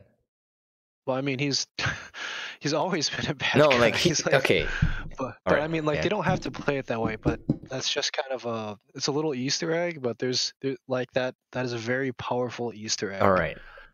Here's Um, my, if we can go off with that real quick. So like one thing I'm kind of tired of is how in movies they introduce like the lizard, and then you got Doc Ock, and you got Mysterio now, like, and they always start off as good characters. They're allies with Spider-Man, but you already know they're gonna turn bad, right? Like, they're just, they're always bad, or they turn bad. I mean, Lizard is a good guy. He's just a little angry and green sometimes, but like, and so my hope for this movie is that they turn that upside down and Mysterio is actually a good guy and he kind of takes the place of Iron Man a little bit, Like, I know they're not going to do that, but I would love to see a movie where they introduce someone is a villain and then he doesn't turn out to be a villain. Like, you mean like Iron Man 3? who's in Iron Man? Oh, wait, Mandarin? The Mandarin. Don't remind me of that. That was a waste. That was a waste of a character. Oh my god. I liked it. No. Mandarin was supposed to be this really. He's just a drug dude. He's doing drugs and whatnot. Dude, will you take? It was so good. It was just Ben Kingsley like hamming it up. Like, oh my god. No, you wasted Ben Kingsley too. I like him. He was Gandhi. You wasted Gandhi. So but I mean, oh, not like that. Not like that. I mean, like he's actually a good character. Like. Yeah. Yeah. I know. I'm just giving you another example. Yeah. All right. You know what? I didn't think of that. I kind of erased that from my memory. Just like Mandarin he's still the evil character that I know. He has rings that have magical powers. Man. He's discount Green Lantern. Discount Green Lantern. Yeah. Wait, was he yellow? I remember him being yellow in the not the comic, the animated TV show. Like his skin color was weird. I don't remember. It was like orange. It's not a regular shade, I felt like. Yeah, he's got some stuff going on. Okay. And recently, I think they're trying to turn his rings into like pseudo Green Lantern rings almost. I'll be down for that. I don't know. Okay, anyways. Anyways. That's my small riff, like small complaint. And I already know he's gonna be a bad guy. He's probably, you can guess the plot of the movie. Like he's using holographic projections to kind of bamboozle people into thinking that he's a hero, and Spider-Man's gonna figure out that he's the one causing all the trouble. And then he's like, "Oh no, you discovered my true identity. Now I'm your worst enemy," kind of dealy. Maybe. Maybe. I don't know. I hope not. I think. Yeah. I mean, based on how good Homecoming was, I think they'll do a good. Oh yeah, don't worry. I know it's gonna be good. I just wish it would be a little different. With Michael Keaton reprising his role as Guy with Wings. I think you don't need to bring back Michael Keaton. It'd be hilarious if you gave him a suit that looked awfully close to Batman. Like, like just see a Batman costume. Yeah. He was Batman, and then he was Birdman. Birdman. Then he was a Vulture. Oh, okay. A bit on the nose there, but yeah, like it would have been so hilarious if there's like a Easter egg of a Batman suit, like in the background. That would have been awesome. Alright, I'm just small like wishful thinking moments here. Yeah. So where the hell were we? Oh right, time travel. Time travel. Yeah. So there's that wonderful scene where he turns into a baby and then an old man. Yep. So good. It was so good, and it's like I'm not sure who crapped my pants. By the way, Yeah. the reason that scene was so good is they had to skim over their crutch, their Yeah. cinematic crutch for the entire movie, which was the Pym particles. And I Okay. don't think I've seen a lot of people talk about this, Yeah. but the Pym particles were like they were the um kind of like the time travel. Oh my god, what's the name of the car in Back to the Future? DeLorean. The DeLorean. Yeah. Oh my god, I can't believe I forgot that. The Pym particles were the DeLorean of this Yeah. movie. Or The entire Mr. movie Food. revolves. Yeah. Yeah. So the entire movie revolves around getting the Pym particles, and like anytime there's a significant issue in the movie, it's because they didn't have Pym particles, Yep. Yep. or they have a limited amount of Pym particles. And it's like it's like a direct parallel because they're paralleling Back to the Future too, Okay. and they lean on it a lot, and they kind of just skim past it, right? Mm-hmm. Because they don't want to point their finger at this thing and get you to notice it very much. They need to establish the fact that there's a limitation to the time travel, and then rush forward so that you don't think about it too much. Yeah. Yeah. But if you sit and think about it too long, you'll be very upset by how stupid the premise of the Pym particle is. Because they could theoretically have gone back to any point in time and gotten as much as they wanted. You're right. They did. In fact, that's what they did later in the movie. Exactly. And it's an alternate That's timeline, why, so it doesn't affect their timeline. You know, it just affects that timeline. exactly. Yeah. And that's why I like after the fact when I thought about it, I realized that's why there's so much humor in this scene, is to get you to laugh your way past this. How ridiculous it is. Yeah, it's a huge crutch. I'm not complaining or anything, but I'm not either. I feel like I have to point it out. Good point. You know what? I didn't really notice or care because that scene was so funny. Exactly. Yeah. It's good filmmaking. It is. Like, also, like, for me, too, like, one thing I do is, I know a lot of people complain that it wasn't like real life, but for me, as long as the movie doesn't break its own logic that it gives to you, then I am perfectly fine with accepting whatever they give me. No matter how ridiculous it is, if, you know, they frame it where it's like, this is how this world works, and it kind of loosely fits that close enough, then I'm okay with it. Like a little bit of suspension of disbelief to kind of enjoy the movie and not like, you know, break down everything too much and be like, this wouldn't work. Or so like that stuff, it might bother me a little bit, but like I just move on. I just ignore it, you know, for the sake of enjoying the movie. But yeah, now that you mention it, I didn't even think about that. I was just stuck on the Hulk saying I see this as a success, you know, like, or like I don't know who crapped my pants, you know, that scene. So you're right, it's brilliant. Yeah, it's the thing that Marvel relies on a lot, is to get you to laugh your way past what might be like a major plot hole, and it works. It's a very clever way to do it. It is indeed. I liked, and then immediately after that, I liked that Tony Stark just shows up with like the solution in his pocket. Yep. And Plot no he's just jutsu, got dude. this smirk. He's like, "Did he turn into a baby?" Yeah. It just like immediately establishes how damn smart Tony Stark is. Also, it's kind of like the Hulk is not that smart compared to Tony Stark. Like he's smart, but like he's not smart. Well, no, you know what? Yeah. They kind of gloss over it a little bit, but Bruce Banner is genuinely really, really smart. He's just smart in a different way. Different Tony way. Stark. Yeah. Tony Stark is, in the comics and in the movies, he's the greatest engineer in the universe, right? Yeah. Banner is more of a scientist, and I think his expertise is like, I want to say biology and gamma radiation and a couple other things like that. Chemistry, maybe. Yeah, maybe chemistry. Breaking Bad. Oh, there's an actor I would love to see in the MCU. That'd be hilarious. He would be so good. I don't know what he would play, but he would be so good. Oh, he'd play Mandarin. So he's the new Mandarin. Oh, anyway, so they figure out time travel.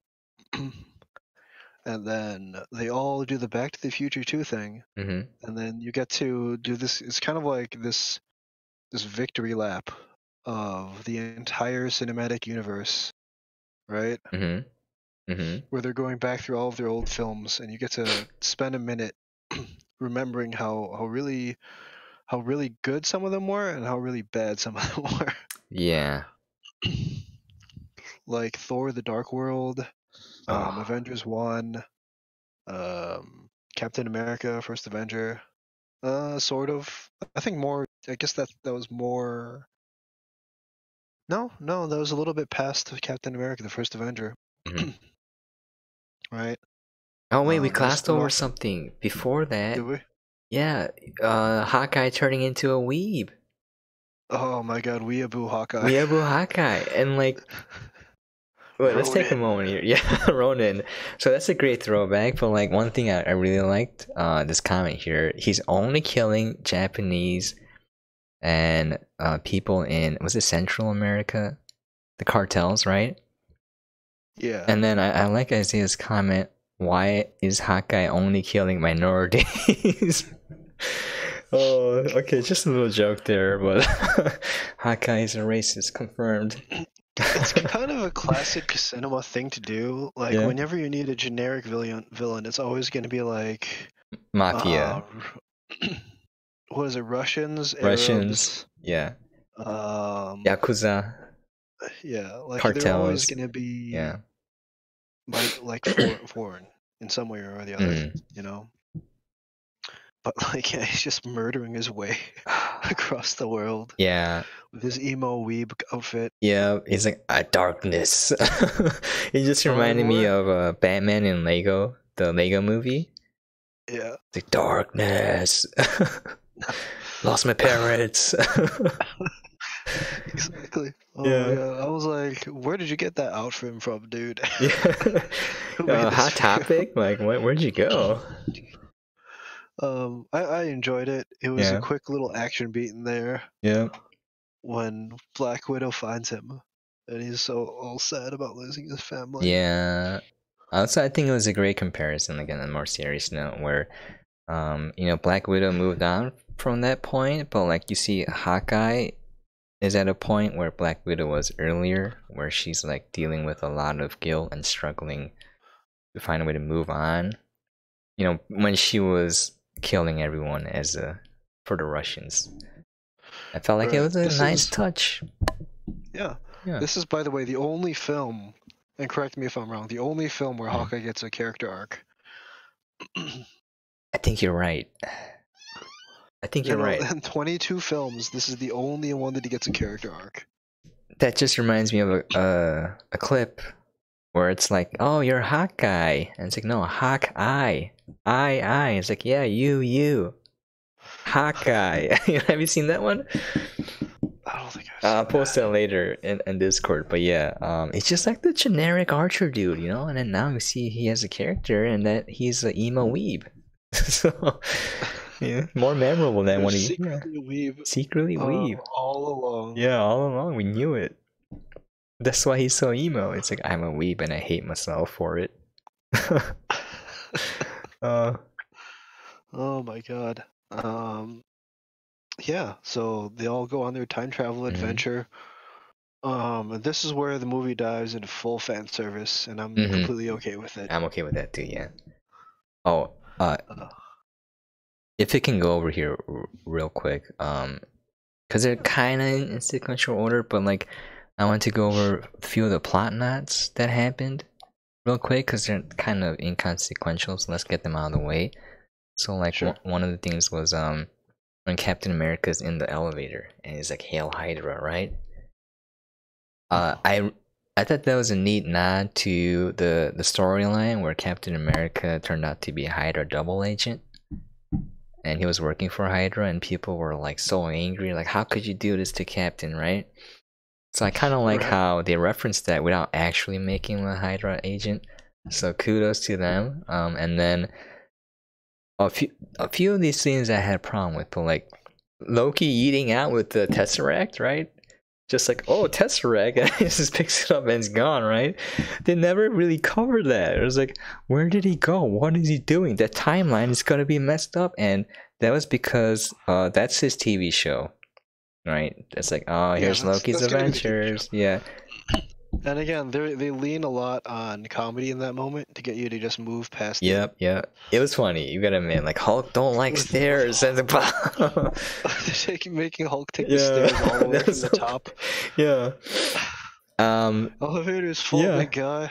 Oh man. It's like, oh, Hulk. Again, yeah. And again, that amazing shot of him just going down the stairs as big green angry Hulk. Just like, oh. But yeah, like, I think it was. I mean, it's clearly been done in a million movies, but it's a little bit of a visual callback to Ghostbusters, actually. Oh, with the elevator? I mean, the stair scene where it's straight down. Where they show it? Yeah, that one. It's the opposite, obviously. Okay. In like where they're climbing up the skyscraper to fight Zool. I don't remember that. Yeah.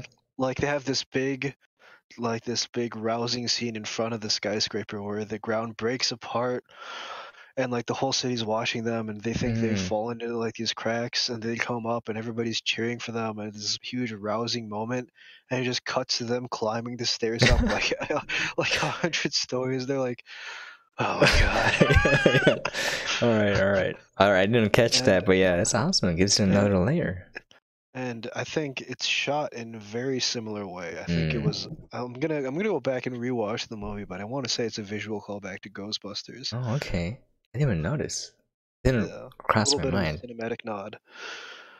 All right, by going over that, I thought it was a little bit weaker. Like you said, I think they used comedy to kind of get over that moment, but I think it kind of stood out because I was like, what happened, right? And then another one, we'll go over the other ones later. But yeah, let's talk about Chris Redford just showing up as the secretary director of S.H.I.E.L.D. And he's just there for like one scene. You're like, wow, he's just here. But they have all these actors coming in from previous movies who just show up for like a scene. And you're like, man, it's incredible that. Yeah. It's incredible that they still managed to pull the like. I mean, money makes the world turn. Obviously, yeah. It's still very impressive. Dude, I was so happy when I saw Jarvis again. I saw the butler, Howard Stark's butler. I saw Agent Carter seasons 1 and how many seasons are 2? I really enjoy that show. I really like the character of Jarvis and kind of to see him there again. I was like, heck yeah. And then to see Peggy again, I was like, heck yeah. Like, I actually have not seen any of the TV shows. Oh, you're missing out, dude. Like none of them. Okay. Those characters, I mean, they're not the best, alright? They're kind of very cheesy and corny. But like there's a lot of so bad it's good moments in there and like I love it. It's on a different level than the movies, obviously, right? Well, obviously. Yeah. I think they spend more in like 3 seconds of movie than they spend over an entire season of it. You're right. It shows if you watch it, especially Agent Carter, where some scenes are like, oh, this is like the budget must have been like $10 here, you know? Let's go to Walmart, buy something. It's like we got $5 and some duct tape and just make it work. Yep. Yeah. So that the New York scene. And this is again where the Pym particle has become a little bit of an issue. They mess up, don't get a Tesseract. Like, what do we do now? Well, we got to go a little bit further back and get more Pym particles. And it's just a way to move the plot forward. But it becomes a bit of an issue here. They have that nice little scene where Cap sees Peggy Carter. And kind of sets him up for the end of his character arc, really. Yeah, I like that too, because it's like you can tell that he has moved on, and that's what he wanted. Like, yep. Yeah. All right. Anyways, I actually, what happened to Sharon Carter? Who's Sharon Carter? Remember his life interest from the last like 7 movies? The blonde girl? Oh, the blonde. You mean the granddaughter of Peggy or whatever it was? I don't remember if I want to say she was her niece. Niece? I want to say niece. Okay, alright, But here's my explanation. So I think for the first Captain America movie, the first half to me was really amazing because um it showcased the importance of being a good character, right? There's that quote where, that dude is like poking him in the chest. It's like, whatever happens tomorrow, you must promise me one thing, that you'll stay who you are, not a perfect soldier, but a good man. And like that scenes where like he throws the grenade and then he just jumps over it, the skinny, scrawly loser dude, and all the other big buff guys are like running away. And then what happens is, all right, Red Skull comes out. He's like, all right, I'm the bad guy, and then he's like teleports out of nowhere. It turns out he's been living on that planet guarding the Soul Stone. But I didn't realize that was Red Skull, right? It just looked like a ghost, and then like he just you crashes didn't into. realize that was Red Skull. Yeah, I didn't realize it. I just thought it was a ghost, creepy dude. That guy makes sense. Creepy ghost guy. Yeah, creepy ghost guy. Like that's how little I remember Red Skull, and then like, um, he just crashes into the ocean so he can get frozen and then move into the present timeline to, gel with the Avengers. And I think everything passed before the part where, they're just like, let's just push this into the Avengers, right? I think that entire half of the movie they didn't really write that well. So I think you can kind of throw that out. Like, let's just set him up with the hot girl that looks like Peggy, like that's my explanation for that kind of stuff. I should look up what relation she had with Peggy Carter, because if she's her granddaughter, then there's a good chance that she's a direct descendant of Cap. Of Cap, yeah. So he was kissing his granddaughter. Yeah, just like in Game of Thrones, where It's like, oh, yeah. you just made the last 6 movies retroactively a little bit worse. Yeah. You know what they say about incest, right? Wincest? Yeah. Yeah. Oh Yeah, my I God. think we can throw all that out. I think that was probably the weakest. Just shove it to the side. Yeah, just shove it to the side. Yeah. We'll come back to it later. We'll come back to it later. Let's hope we never have to. Oh God, what do we do with Red Skull? We'll make him a janitor. Like, well, it's a habit of these movies to just like put characters on the shelf, mm-hmm. and they just pull them out whenever they need them. Like, yeah. And they're just like, hey, remember this guy? He's back, and he's doing something important. Yeah. Like Hawkeye. Yeah, kind of like Hawkeye, and kind of like in the upcoming movie where Agent Lady comes back, and I'm forgetting her name now. Not Black Widow. The opposite of Coulson. Oh, Remember? the girl from How I Met Your Mother? I think so. I don't remember. Anyway, yeah. She's coming back in Spider-Man: Far From Home. Oh, She's okay. gonna be doing things in that. So she's just shelved for entire movies, and then they bring her back, and she has like one scene with 3 lines. But they do that a lot. I bet they make enough money, so I guess they're happy. Oh, Colby Smulders. Yeah, I think she's a cutie too. I think she lost a lot of weight for the role because she looks kind of skinny. Maybe I don't know. I haven't seen know. her in very much else. She Okay. was in like one of those Tom Cruise movies. I think. Really? Yeah. It's known from How I Met Your Mother. That's pretty much it. Okay. Yeah. So they go back. Tony has this very touching meeting with his father, Howard Stark. Yeah, that was great too, because that's kind of what every person would want, right? Especially if your parent passed away or something. Like, anyways, yeah, keep going. Yeah, it's really cool because they're both sort of at the same point in their lives, right there, roughly the same age, I think, and like his dad is about to have him as a kid, and he just had his kid, and like it's kind of a reflection of him understanding, like he kind of makes peace with who his dad was in that moment. Yeah. It gives closure to that particular part of his character arc that they kind of started setting up around Iron Man 2. Was it I, Iron Man 2 where he got the triangle reactor? I think so. I don't remember. Let's Yeah, just say Iron it Man is. 2, Yeah. where he reconstructs the new reactor out of the from watching movies of his dad, right? Hmm. So it kind of brings closure to that whole arc of his character, the father figure thing. Mm-hmm. And you get that nice hug, Yeah. like thank you Yeah. Yeah. for your service to this Thank you for your country. service. I got. Oh man, that made like a, like a moment you could have made it super sappy, emotional, and it's like kind of awkward and funny. It's like Tony being Tony. You know. Oh, I think that was well acted. I felt like that could have been improvised. That scene, that just that part. Oh, I'm sure tons of this was at least a Yeah, little bit improvisation. man. But yeah, that Uh, was. Yeah, I thought it was what kind of awkward, and I thought it was well done. um yeah, what happens after? I think this is where we switch to another team. Um like Oh, they're kind of cutting between like four different simultaneous stories between yeah. like Cap's team, Rocket's team with a Nebula and War Machine.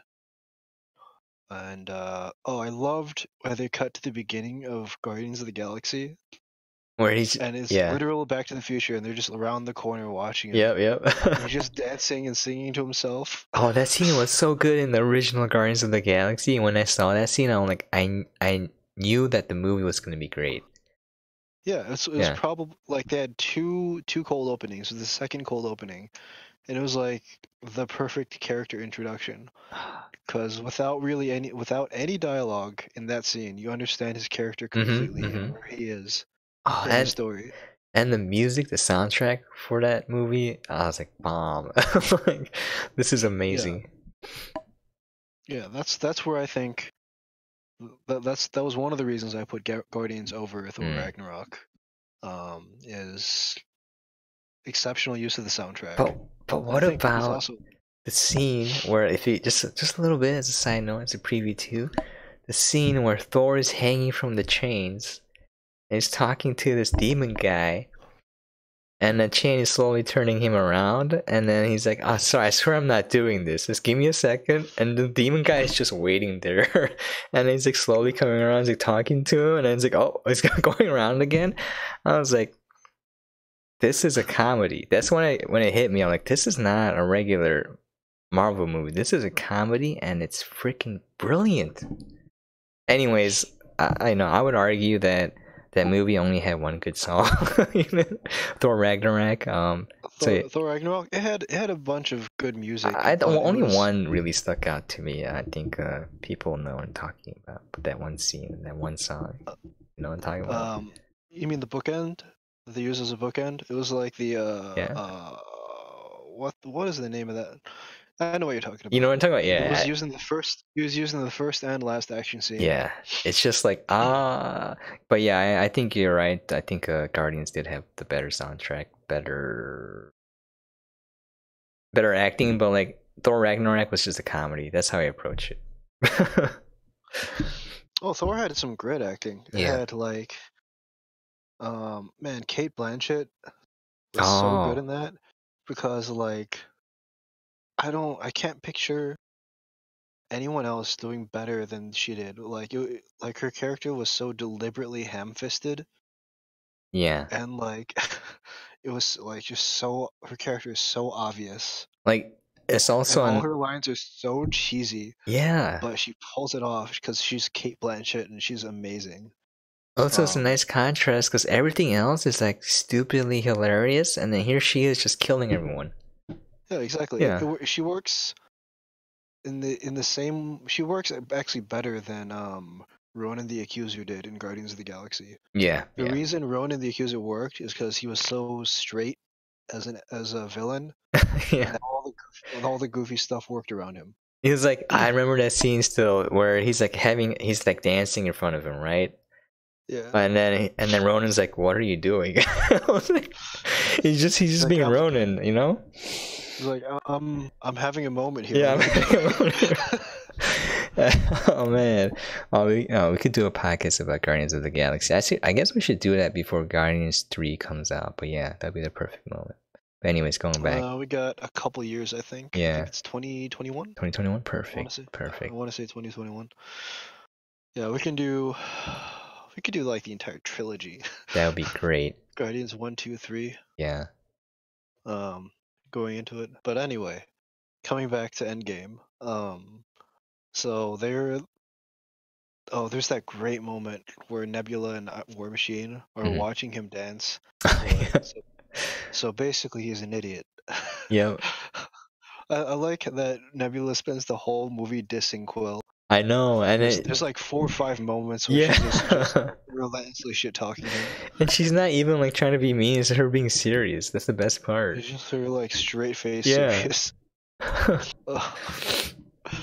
It's so good. And they just like deck him and knock him out. Yep. Oh. Yeah, it's great. And then there's like another little plot contrivance here where Nebula's like neural net or whatever connects to past Nebula. I don't buy that, but yeah, you need that. You need that, yeah. It bothered me a little bit, but again, it was a way for the plot to move forward. Yeah. They needed to get old Thanos. Old Thanos to come into yeah, where he could come to the future. I'm like, yeah, all right. It makes sense, I guess. Like, that's why I think I like the movie, but no movie is ever perfect, you know. No, so absolutely not. Yeah. And it's a testament to a well-made movie that you can very easily look past all of its flaws and just enjoy it. Enjoy it very much. Totally. So there's that, and then there's Sudoku scene. Vormir. Oh. Vormir, right? Boromir. with planet Boromir. Yeah.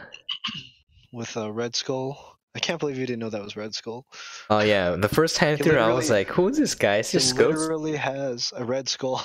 I don't. But I was like, "Oh, he must be a zombie or something. He's a skeleton." They wasted one of the greatest villains of all time too. You know, like you think Mandarin, just a drunk actor, druggie. You think Red Skull? He's a space janitor now, taking care of a planet.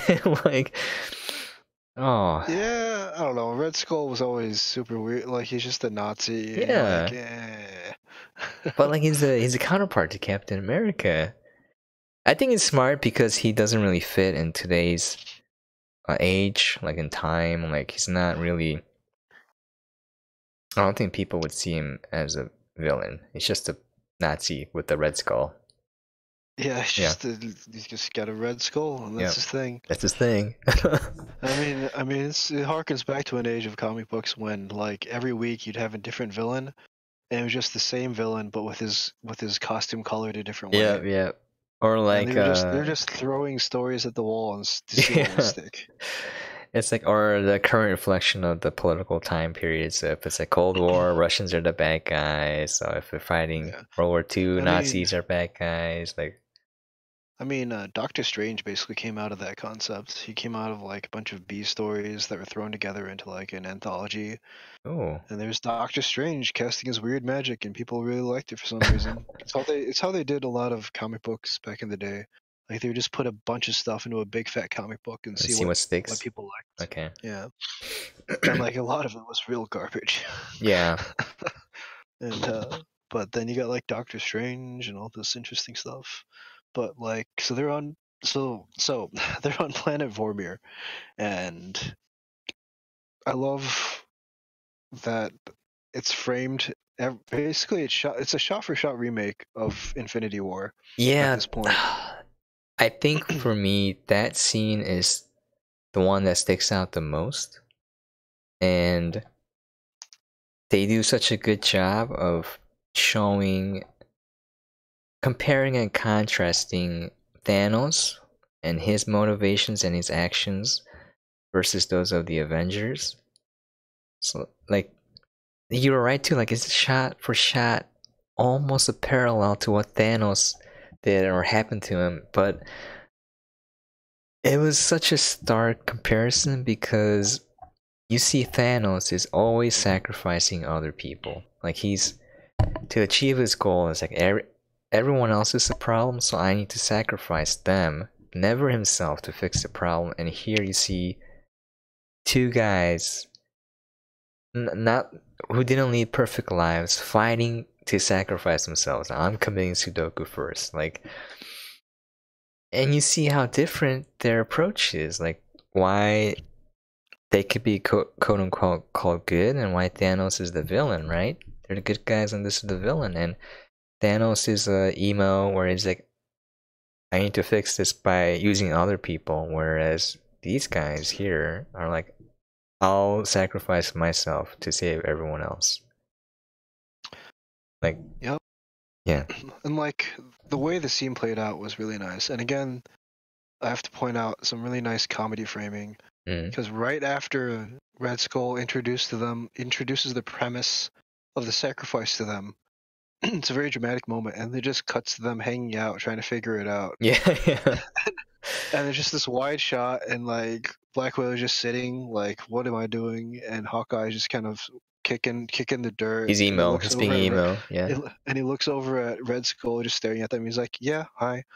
Yeah. I remember having a very hearty laugh at that. It's like, remember me? I'm Red Skull. I was in the first Captain America.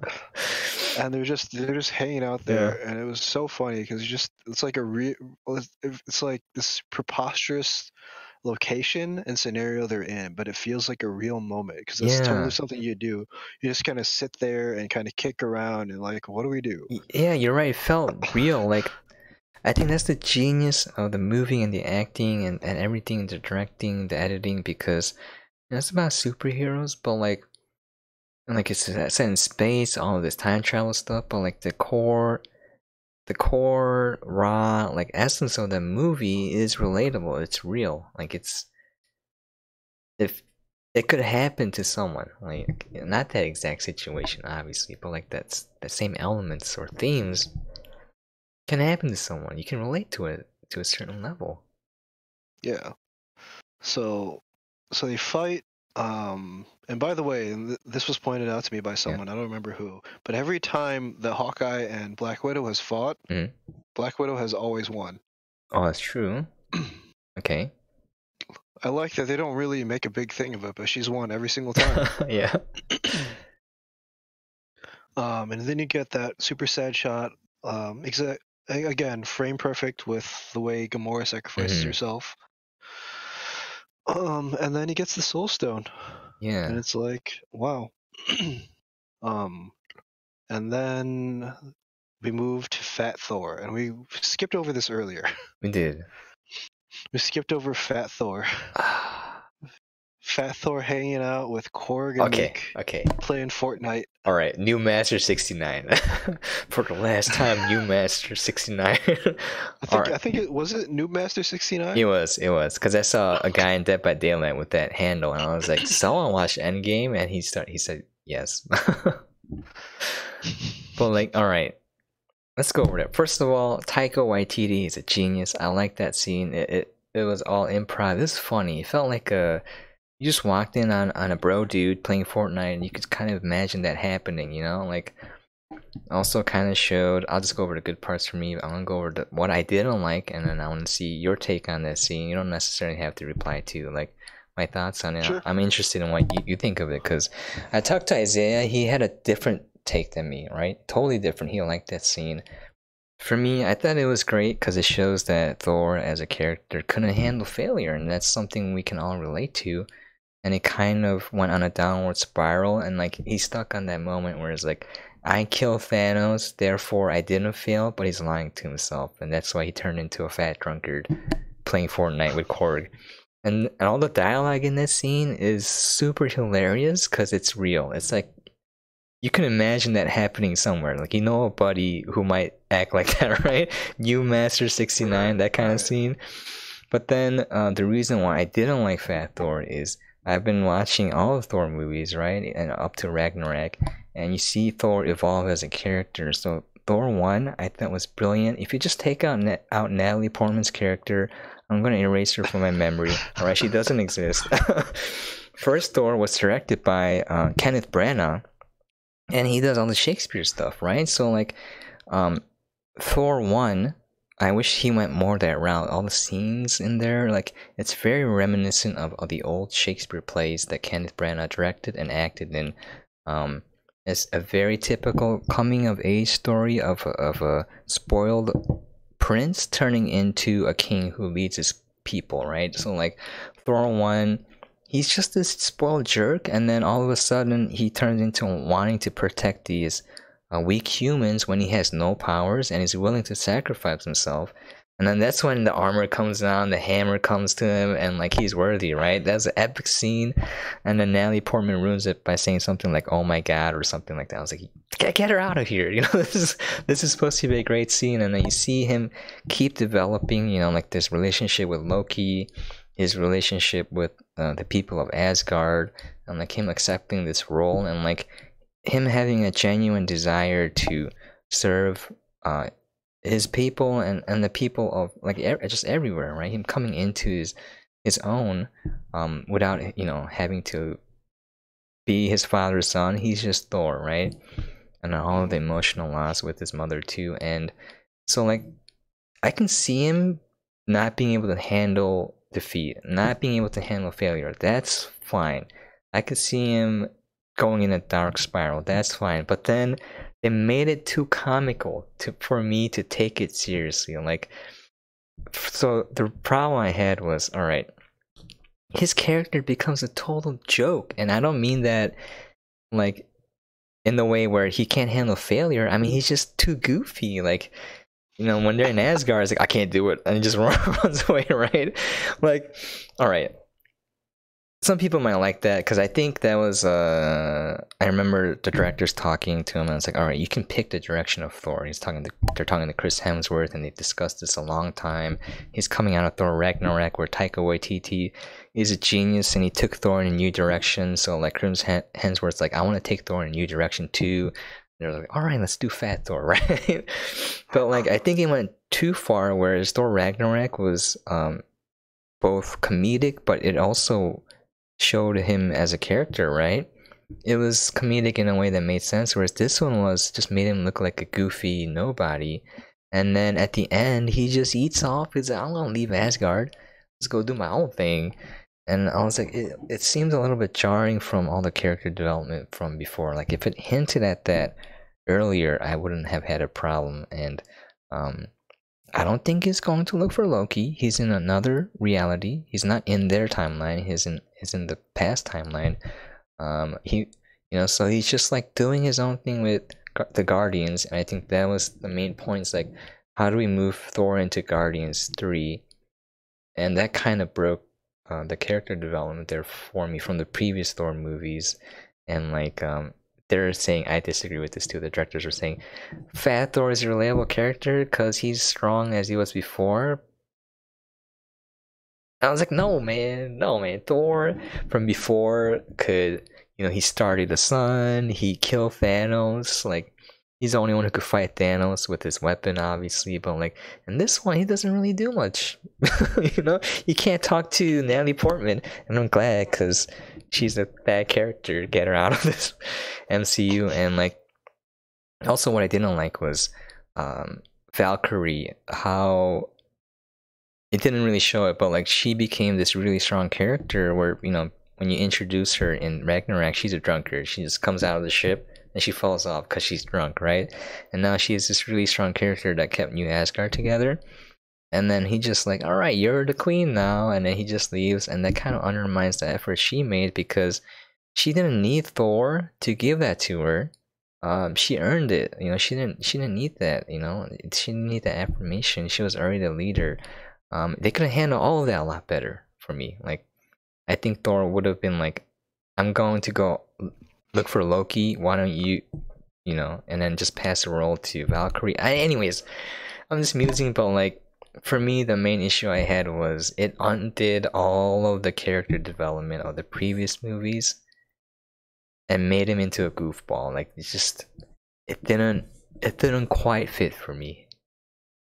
I think if I had taken the route of showing Thor handling failure, I think I would have made it much more darker, a little bit more darker, and have Taiko kind of make it funny because he can handle that. But like, anyways, what was your take on that whole fat Thor scene? I think I'm okay with fat Thor. I think most It's people just are, like, yeah.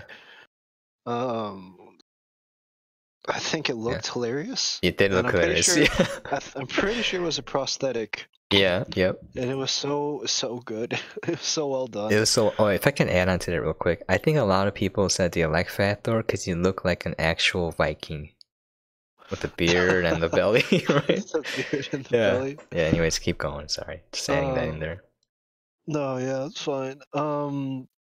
So the way I took it is that basically, I think what they figured out, what producers and what Taika Waititi figured out, is the way to make Thor good is you have to tear him down. Okay.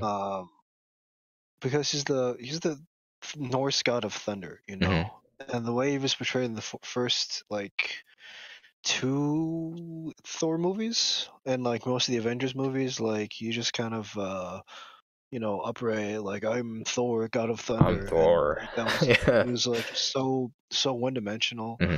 And the way you make him interesting and the way you get people to care about his characters, to tear him down as far as you can. Okay. And I get the sense that they're going to do this. I hope they do this with Captain Marvel as well, because it's really kind of the only way you make the really powerful characters work, I think, is you give them deep, like, emotional flaws. Yeah. Like, they don't, like, Superman has his kryptonite, but it's kind of dumb. It's dumb. He doesn't have emotional flaws. Yeah. Like, it doesn't really matter how the fights turn out. You want to root for the character in one way or another, right? That's what audiences care about. I don't care that, like, Superman's beating up some guy. Of course Superman's going to beat up some guy. He's Superman, right? Yep. That's just what Superman does. I'm Batman. Of course Thor's going to hit this guy with a hammer. That's what Thor does. Yep. But you want to care when he hits this guy with a hammer. And the way Taika did it is like, he broke his hammer, he gave him a lot of humor, gave him time to like took away his home. And they've just been piling losses on Thor and like tearing down literally everything around him. And I think as far as that goes, and then like giving him a little mini arc at the end here about him dealing with straight up failure, like he just really messed up, and this is him dealing with it over the last 5 years. I think it's fine. I think it's a way to close out this particular arc for Thor, and then kind of reset the character a little bit and give him a chance to find himself in Guardians 3 or Yeah, whatever. he's a blank slate now, so I think that's something I can agree with. I think it's functional. One other thing I forgot, the moment with his mom. Like, yeah, the moment with his mom. Eat a salad. Yeah. eat a salad. It was like, it was touching, but it was also funny at the same time. I thought it was a little too goofy at some parts, but like, yeah, it did get me there, so I'll give it that. This is one of those moments that Rocket gives him like a little pep talk. Yeah, which I thought was great. It's a raccoon talking to the Norse god of thunder. See, this is how he needs to man up. This is why I didn't like it, because like, Rocket is a better character than Thor at this point. He's inside. Like, it's a good contrast, though. It's a good contrast. You could be strong on the outside, but a little raccoon is stronger on the inside. So I guess that's a good contrast. I guess you have a point there. Yeah, exactly. It makes it work. And again, that was a great. I think Thor's mom is better in like these 3 seconds than she was in 3 Thor movies. Yeah, yeah. Eat a salad. She has way more to do. Yeah, it's so good. Oh, one also side note: the scene with Natalie Portman was apparently reused footage from Dark World, I think, they couldn't get her Oh to yeah. return. Yeah, so I thought they did a good job with her just like getting up, and then they pan over to Rocket. It's just like, I'm gonna grab the stuff and then let's get out of here. But I'm like, just gonna shove yeah, this needle in her butt and yeah, just you don't pull know where out. he shoves it. That's why maybe all the guards are chasing him because he shoved it up the butt. But like, I was happy because like I don't want Natalie Portman's character back. I'm sorry, you ruined Thor 1 for me because I thought that was a near perfect throwback to Shakespeare. But yeah, I can muse over Really? that. You Yeah, liked Thor 1 that I much? did. I did. Like I thought it had the potential to be not a perfect movie, but a perfect, again, throwback to Shakespeare. But just put in modern times. You know, it's just the covering was a superhero movie. If you look at the underneath, like underneath it all, it's kind of like Henry, the seventh or whatever. Because it's Kenneth Branagh, so that's why I liked I it so mean, I much. respect the direction they went with first Thor movie, but it was just like they really. This was the point in Marvel where they were really struggling to figure out the direction they wanted to take it, and you can tell a lot with the way it was written, Hmm. and a lot with the cinematography. The way that movie was shot was really not good. Oh, really? I There are liked it. so there are Yeah. so many Dutch angles. It was so bad. Okay. For I'm like, why do I have to keep turning my head 45 degrees left and right to watch this or movie? I'll give it Can you that, but stop? like, the Asgard scenes, it was just a throwback to. I think it's because it's Kenneth Branagh, and if you see his works, he doesn't really do like high budget stuff. Let's just be real, right? But No, yeah, I mean, again, they were figuring out yeah. how to make this work, and I think eventually they figured out that if you like, they're pulling these directors from relatively small, obscure, or like more indie film, or Mhm. like Taika had done, I don't know, like 2 or 3 movies He was before very this. small. Yeah, Yeah, extremely yeah, small, but you pair them with like a great editor, a great writer, and a great cinematographer. it works. Just put a team around them, and it works great. Like Help Josh realize the Whedon. vision. Yeah. He's So not small. Yeah, Josh. Joss before Avengers had not Movie really done wise, but I liked his movie TV wise. shows, Buffy, like Yeah, he had like Buffy, he Firefly. had Firefly. Yeah, Like he I understands even the liked character. Dollhouse, believe it or not. Yeah, I like Dollhouse too. Yeah. But like, yeah, at that point they were still assembling the team. Hmm. They were assembling the team like the Avengers assembled. um, and Mm. it was later on, probably starting, I'd say, Winter Soldier, where that started paying dividends, and you could really see how they started figuring out how to incorporate, the action, Yeah. and the Okay. cinematography to make it a good movie. This is my But one wish. Please bring Kenneth Branagh back for one more film. That's all I want.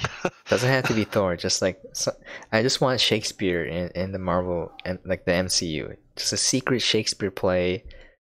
Just throw it in there. Pepper with superhero stuff. But like, bring him back for one more movie or a bring TV it show. back Either for one more. anything. I don't know, man. I don't think that's gonna I happen. know it's not gonna happen, but hey, Thor 1 was Um, better than Thor 2, right? In my opinion, I think. No? Okay. I I think mean, Thor 2 is shot better. yeah, but I think Thor 2 Um, had some moments too, but I like Thor 1 better. I don't remember anything of Thor 2. Yeah, that's what I'm talking about. I still There remember are some dark scenes. elves. Yeah. Loki's Um, a dark elf, and no, I mean Loki's in it. Some stuff happens. There's the ether. That's all I remember. I think that's all there is to it. That's basically all there is to it. It was kind of a nothing of a movie. And then Thor Ragnarok. Oh. Thor Ragnarok, the most unanticipated but most amazing third act. No one Third. talks about Ragnarok. Like I think it's so different. I guess people didn't watch it because it looked different. I think it's generally well liked. It Really? did very Alright. well in box offices. I heard no one talking about it when it came out. Or ever. In my Uh, circle, at least. I think it was generally pretty popular. Okay, that's good. Anyway, The people that I anyway, know don't have good taste. That's what I'm hearing right now. They have terrible taste. I agree. I mean, audiences in general have terrible taste. You're right. Like, You're right. the fact that Annihilation made no money, the fact that Blade Oh. Runner 2049 made no money. You know, it's Oh. just people don't like good movies. Brick, That's a thing. we can go over Annihilation and Blade Runner as well later if you want. We can do a series on Oh, Blade absolutely. Runner. I would love to talk about both those Okay. movies because just nobody cared. And it really makes me sad deeply that nobody cared about these movies. Yeah. Like audiences, I guess. People cared, but audiences did not care at all. Man, like I know a few people who watch Annihilation. They're like, this movie is freaking amazing, and they're like, okay, I'll check it out. I think Kellen was one. So people do care. It's just it's not mainstream. I think in general, people don't like well-constructed movies in general. Like that's why Michael Bay is more successful than these guys. And I think yeah. I think it's that they're not really just action blockbusters. Yeah, that's people what just it want is. action blockbusters. That's all everybody cares about. Dude, if you want, we could do a series on Michael Bay because I secretly think that Michael Bay is a genius. Well, I don't think he's a Unironically. genius. I think he's just the master of the exact thing that he does. No, I still think he's a genius. I think. Come on, Bad Boys? No. Bad Boys was great. Oh, did he do Speed? No. No. Oh. I don't remember. Well, I'm gonna have to look this up. Speed is a stupid movie if you think about it, but I was hooked the entire time. I'm like, will the bus stop? Will it? We'll just watch to find out. And then it's like, the bus doesn't stop. I'm like, oh, okay.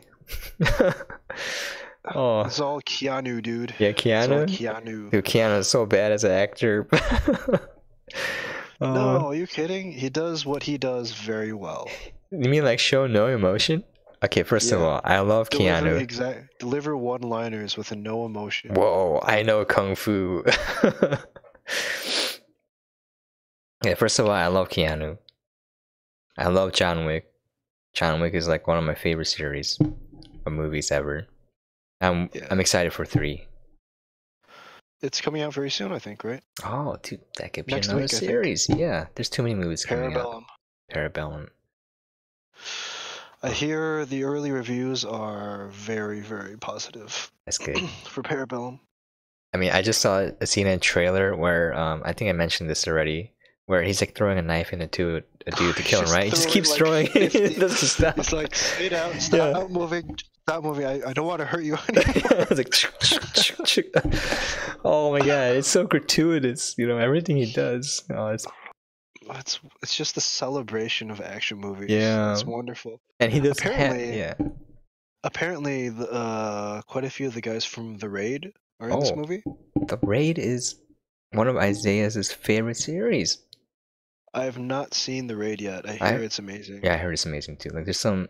I heard they don't use stunt doubles or CGI for some of the scenes, and they're like some incredibly dangerous stunts that they pull off in the movie. So I'm kind of interested in seeing that. Yeah, I've seen a couple of the action scenes just on clips and stuff, and it looks really good. Yeah, like Ombak. Like Ombak. The scene where he runs on the people's shoulders, right? That was him doing that for real. Like no strings. Yeah. Tony Jaa. Tony Jaa Rule. Ja Rule. Oh man. Yeah, we're going off on a tangent here, but that's okay. It's fine. It's okay. But I mean, yeah, Ong Bak. Man, Ong Bak was kind of a throwback almost because they don't do very many movies like that anymore. Ever since Jackie Chan like sort of ended his thing. I think Tony Jaa tried to become the next big Asian action star, and it sort of worked. But it I don't think it gained enough traction. Yeah. He didn't have he did the action very well, but I don't think he had the same charisma that Jackie Chan does. He was just action, dude. That was it. Jackie Chan is like funny. Yeah, Jackie Chan has all the action and all the humor and like a lot of just that Jackie Chan charm. Even though Mhm. as a person, apparently he's kind of a douche. Oh, really? I didn't hear that. Yeah, don't look into it. Never meet your hero, Sam. Don't look it up. I want to keep my image of Jackie Chan pure. Just him singing. keep it pure. Yeah, Just keep it pure. him singing for Mulan, Be a Man theme song. That's what I think about when I think of Jackie Chan. And his house with all the secret passageways in it. I'm just gonna keep it that way. Yeah. I didn't know that he had a house with secret passages. Oh yeah, Is that dude. true? It's an older video. If you check it out, I don't know if that's his house now, but like, if you look at his house, he built like so many secret doors where you just like push it and then like he goes into it and like goes to his bedroom and like circles around. It's pretty cool. That's pretty cool. Yeah. Speaking of Jackie That's Chan, the kind of house I would want. yeah, me too. We lived next in college. We Yeah. lived next to this apartment that had a secret passage. Really? Yeah, they had a roof access that was behind a bookshelf. Wow, that's cool. Yeah, I was so jealous. Man. We had an amazing apartment, and then I looked at the apartments next door. I'm like, damn, this is actually the worst apartment in this building. Like one of them, the one next to ours had a urinal, and the one next to that had they had a urinal in their bathroom. Holy cow! All right. I want a urinal, and then the apartment next to that had like a secret passageway up to the roof. Literally the worst one. And the building was infested with brown recluse spiders. Infested.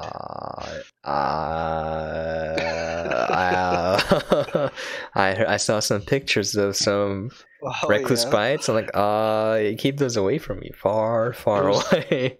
It was distressing for the first month we were there. I'm just like, yeah, you know what? Yeah. We'll just make peace with them. We'll give them an offering. Just like, please leave us alone.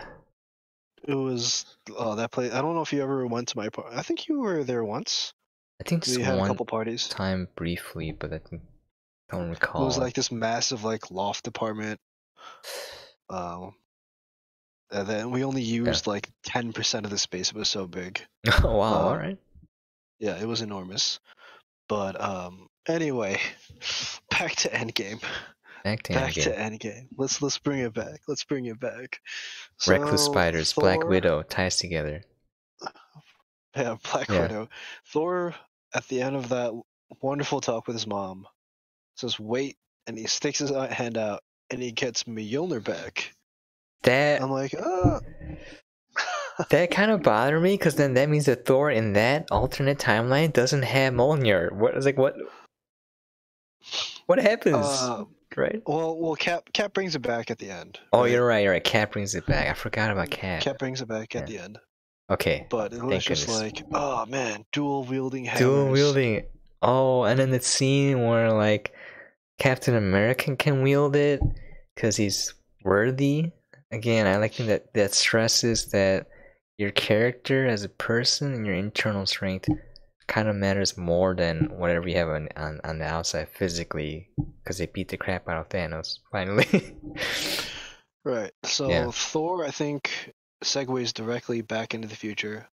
And we enter the third act, I think, right there. They come back, and then everyone's chilling for a bit, and they're kind of moping over the fact that Black Widow died. Yeah, that's sad. Yeah, and then Tony Stark just builds his own Infinity Gauntlet. Yep.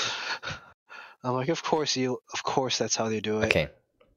I can see why though, because if I can kind of jump in here, I think it ties in. I think it's like plot no jutsu, honestly, because if he didn't make the Infinity Gauntlet, he couldn't have stolen the stones from it into his own suit at the end of the movie. They would have to have pulled the gauntlet off of Thanos. Yeah, I mean, I was fine with it. Yeah, I was fine with it. It's just funny though. It's just like, okay, Tony can make literal plot elements manifest physically. I mean, in Infinity War, we had to go into The Thing The with the Thing. star. Yeah, the With star. a giant Peter Dinklage. Dude, that was great. It's funny because he's like short in real life, but they made him big in the movie. I thought that was a nice touch. Like dwarves are giant in that movie. I was like, oh, okay, nice touch, dude. It was so wonderful. Yeah. And if you look at the behind the scenes of how they shot it, like they used a lot of forced perspective. It was all green screen, of course. Like all of that was green screen, but they used like forced perspective. And for references, they had like little Thor action figures they put next to Peter Dinklage for all the shots. Oh, that's funny. Yeah. And like Peter Dinklage just looking around him at this giant green screen set with little Thor action figures. Like, this is gonna be some great acting, guys. Oh man, I gotta look that up now. Oh, it's just like, oh my god, where am I in my career? I'm talking to a Thor action figure on a green screen. I think Peter Dinklage is great though. Oh, he did like, yes, that's what killing you means. Yeah. Oh, I like that. That's how they portray the fact that Thor. He's like not the sharpest knife in the drawer. Yeah. He's not a dumb guy, but he's like this doofy like. Oh, he's just a big dope. Yeah. No big brain. Big muscles, but no big brain. Big hammer, but no big brain. Yeah. Oh, that reminds me of Dr. Horrible sing along. Have you seen that? I've not. I've not seen it. There's a line where he's like whispering into what's his name? Neil Patrick Harris. Yeah, MPH. He's like it's like the hammer is my penis, or the penis is my hammer, or it's like that line there. I was like, because he's like a superhero called the Hammer or something. He's like, I'm gonna hit her with the hammer or something like that. Like the girl that he has a crush on. It just reminded me of that. Nathan Fillion. He is Nathan Drake. He would be great. It would be great in the MCU. He has wonderful comedic timing. He would be kind of like Star-Lord, but older. Much older. Yeah, much older. But more funnier, I feel like. Like less snarky and just more funny. I think he would be great. Who could he play? Who else has been on the Avengers crew recently? He could maybe be. He could be the Human Torch. He could be the Human Torch. Oh, if he was younger, yeah, he would be perfect. Or like, oh man, there are plenty of roles that he could jump into. I can't think of any off the top of my head. I mean, he could be any one of the X-Men. Gambit. He'd be perfect as Gambit. Gambit. Yeah. Gambit doesn't do anything anytime. I mean, like, he's supposed to be the most powerful character, you know? One of the most, right? Sort of. Like, isn't there a timeline where, like, he destroys the world, so, like, he has to go into the future to fight his future self, and then he, like, strips him of his powers and locks him up and everything? No? Yeah, like, they've like, played around with his power levels a lot in the comics, but for the most part, he just throws cards. Yeah, then they explode, but yeah. I want to say he has Emma Frost like lobotomize part of his powers away because he loses control of them or something like that. He still turns evil. The X-Men comics always have a problem with internal power consistency. That's okay. Because they have so many OP, like ridiculously powerful mutants. Yeah. That they just don't know what to do with it.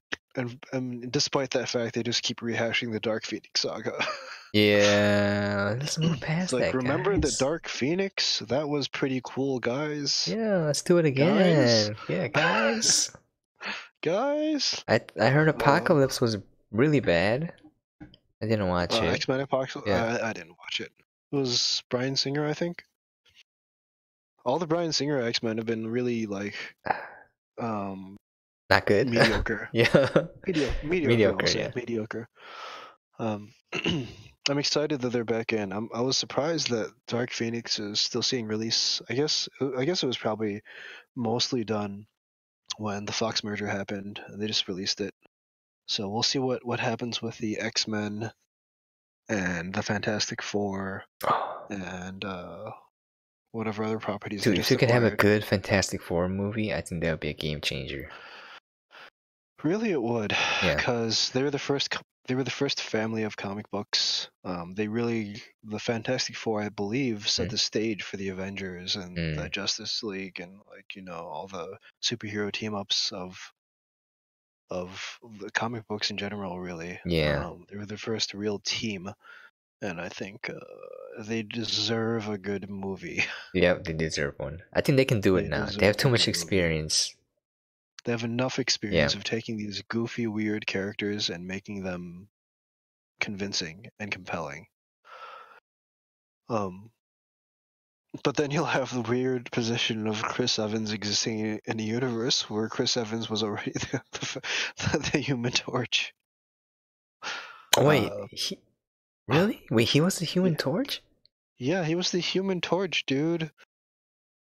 I think I just either didn't watch it or it was so bad that I forgot everything about it.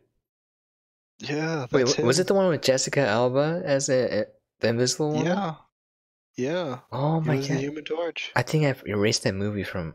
No, I think it just didn't leave an impression on me. If it doesn't leave an impression, I just can't remember anything about it. Anyway, Yeah, anyways. so we enter the third act, which opens with Black Widow having a little moment on them having that moment on the lake, and then Oh, yeah. um, Hulk getting the Infinity Gauntlet. And I Hulk. remember a lot of people speculating on who Yeah. would eventually get it in this movie, and people were saying like Nebula, Gamora, Tony. I don't Hmm. think a lot of people were saying the Hulk, but here we are. The Hulk does the snap. Hulk snap. The Hulk snap. Oh, yeah. I thought it was. I think it was great too, cause most of the radiation was gamma. He was saying it's like it was almost as if he was made for this moment, kind of thing. I think it's a nice touch. Yeah, Yeah. apparently that's something all the way back to Avengers 1. Remember the reason he was there was to track the gamma radiation off of the Infinity Stone, off the Oh, Tesseract. I totally forgot about And that. they brought him in to track the Tesseract, so they're like, "Hey, we don't need the Hulk. We want Bruce Banner because you're one of the few people that can figure out how to find this stone." Right? Yeah. And now it's kind of like a nice touch that he needs both the Hulk and Bruce Banner together to do this. Yeah. Yeah, like, hmm. It That's was, yeah. all these little moments are good and then become even better the more you look at Yeah, them. there's a payoff. Also, like, I was saying, the Edward Norton Hulk movies? The one. The one, anyways, The I one. think there's supposed to be more. There's supposed to be more, right? But, like, I'm just bringing this up because I didn't really like the Ed Norton as the Hulk. I didn't buy it. But, like, because I bring this up because Isaiah was mentioning that he was a little off put by Tiny Hulk, Bruce Banner being the Hulk, right? And I was just telling him that most of these Thor movies were kind of pointing to this eventual conclusion because at the end of the Edward Norton movie, it's like he's kind of one with the Hulk, and then it ends there. And then if they had made more, I think they would eventually reach that point where he either brings out the Hulk by control or he turns into Mini Hulk. But yeah, just a side note. Also, I think it was really funny when they're like, "Okay, you gotta go smash some stuff," and then he just like, "All right," and just rips his shirt off. It's like, it's just like tossing a car. It's like a half-hearted Yeah, grunt, like half-hearted grunt. And I think it was a really touching moment too, where like after they hear Black Widow die, he hits the table very gently, like he's in full control. I think that was a nice touch that showed that while he has his power, it's always in control, kind of thing. He's reached some sort of harmony with being the Hulk. By the way, Yeah. and I don't know if I want to see this, but part of the Professor Hulk storyline was that Bruce Banner trapped the Hulk personality, the Savage Hulk personality, Oh, in the body of Bruce Banner. So it wasn't that they combined; it's that they swapped places. So in a movie, you could see hulked out Bruce Banner. That'd be hilarious. I mean, there's a lot of situations like that where that the opposite happened, where Bruce Banner is in Bruce Banner and the Hulk is in Hulk, so then no one can control it. So he goes, he's just destroying everything. Mm-hmm. I forgot which storyline. Anyway, sorry. Back to what we were saying. Yeah, no, I mean, but that would be so funny. That would be funny. So yeah, Yeah. he snaps, and then I think that's when everything ramps up to 11. And a whole lot of stuff starts happening all at the same time. I don't think people are gonna get that reference. It's like, but does it go to 11? It dials up to 11. Yeah, but this one goes to 11. It's like, no, but why don't you just why don't you just make it louder? Yeah, it's like, but this one goes to 11. All right, yeah, it shows how old we are, I guess. Spinal Tap. Yeah, Spinal Tap. All right. Everyone needs to go see that movie. And here's a point where I thought, like, literally everyone just died. When Thanos' ship busts out of the quantum realm, it just carpet bombs the entire building. Oh yeah, I thought Ant-Man died there too, and I was so sad. Like, yeah, he took a missile like to the face. To the face. I'm like, is he just gonna die? Is he gone now? Like, after everyone came back, that would have been so sad. Like, his family's back, and then it's gone. He's gone. Yeah. This particular moment stuck out to me. It felt like where the movie got a little sloppy. Okay. Oh, you mean? It felt like this exact moment, like the entire premise around it, like building up to the last big fight, right? Yeah. Because I think I can imagine a scenario where they're sitting around a writing table, like, okay, here's the final fight. We need to set up, Cap, Thor, and Iron Man fighting against Thanos. But we have all these other guys over here. So what do? Okay, we'll just blow everything up, and they're stuck in the basement, like, off screen for like 10 minutes. Okay. And that's it. Okay, I get it. Yeah. That part did seem a little off. Yeah, they like literally just wrote them out of the scene for a little bit. I'm like, okay, all right. Well, also, they were like injured, like like how War Machine gets out of his suit, right? Yeah. And then just like he's back again. Like, all right, I guess that just happened. Apparently, I mean, they're in the Avengers mansion or whatever. Yeah, he can get another suit. I know. But, I think later on in the fight, he's in the Iron Patriot suit. Okay. That's what he's in. That's a nice touch. Nice throwback. Yeah. I mean, it gave us a nice scene, the only scene in the movie where you have actual Ant-Man being Ant-Man. Which was nice. Yeah, it's like, oh. He's like, I'm coming. Oh, you're so far away.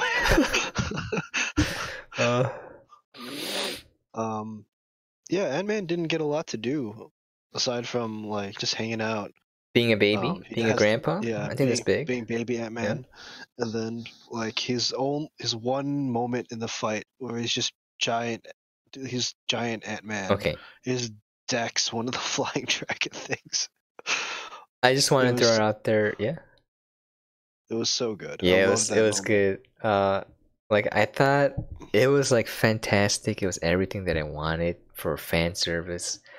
But I don't want another movie like that ever again, because one thing I noticed was it's beautiful as a culmination, as an end, right? Like, when you think about it, all those characters don't get a lot of screen time. They can just show up, pose, fight for a few seconds, and then they gotta move to another character. So kind of like, it only worked for Endgame. If I saw that in other movies, I feel like it would kind of dilute it too much. Like, I really like what you point out too. Like, there's not a lot of action in that entire movie. It only happened like little bits and pieces there, but it's mostly at the end. And it was beautiful. It was everything that you wanted. But like, it was mostly like character moments, dialogue, just story through like what's happening. And then you get that scene at the end, and it's kind of like everyone's back. That's why it works too, because they were all gone and now everyone's back. If you did it again in another movie, I feel like it'd be too They would need Yeah. another decade to build up to it. Yeah, they would need another decade. It was Exactly. the reason why this movie worked was Mhm. we had 10 movies, Mhm. no, 22 movies and 11 years to get to this point where we're okay with like Yeah. a tree stepping out of a portal and saving the day. Yeah. Groot. Yeah, we can just like, yeah, this is cool, Yeah, this is and just yeah. move on. It was pretty cool. Like if you take the time to set these things up and just, you know, make smaller movies, make us like the characters, and then you can just blow your load once every like 3 or 4 years, Yeah. and make like a bigger movie, and then at the end have like an Endgame movie where you're just like, Mm. here is everyone. Yeah. Like they Literally had that moment. everyone.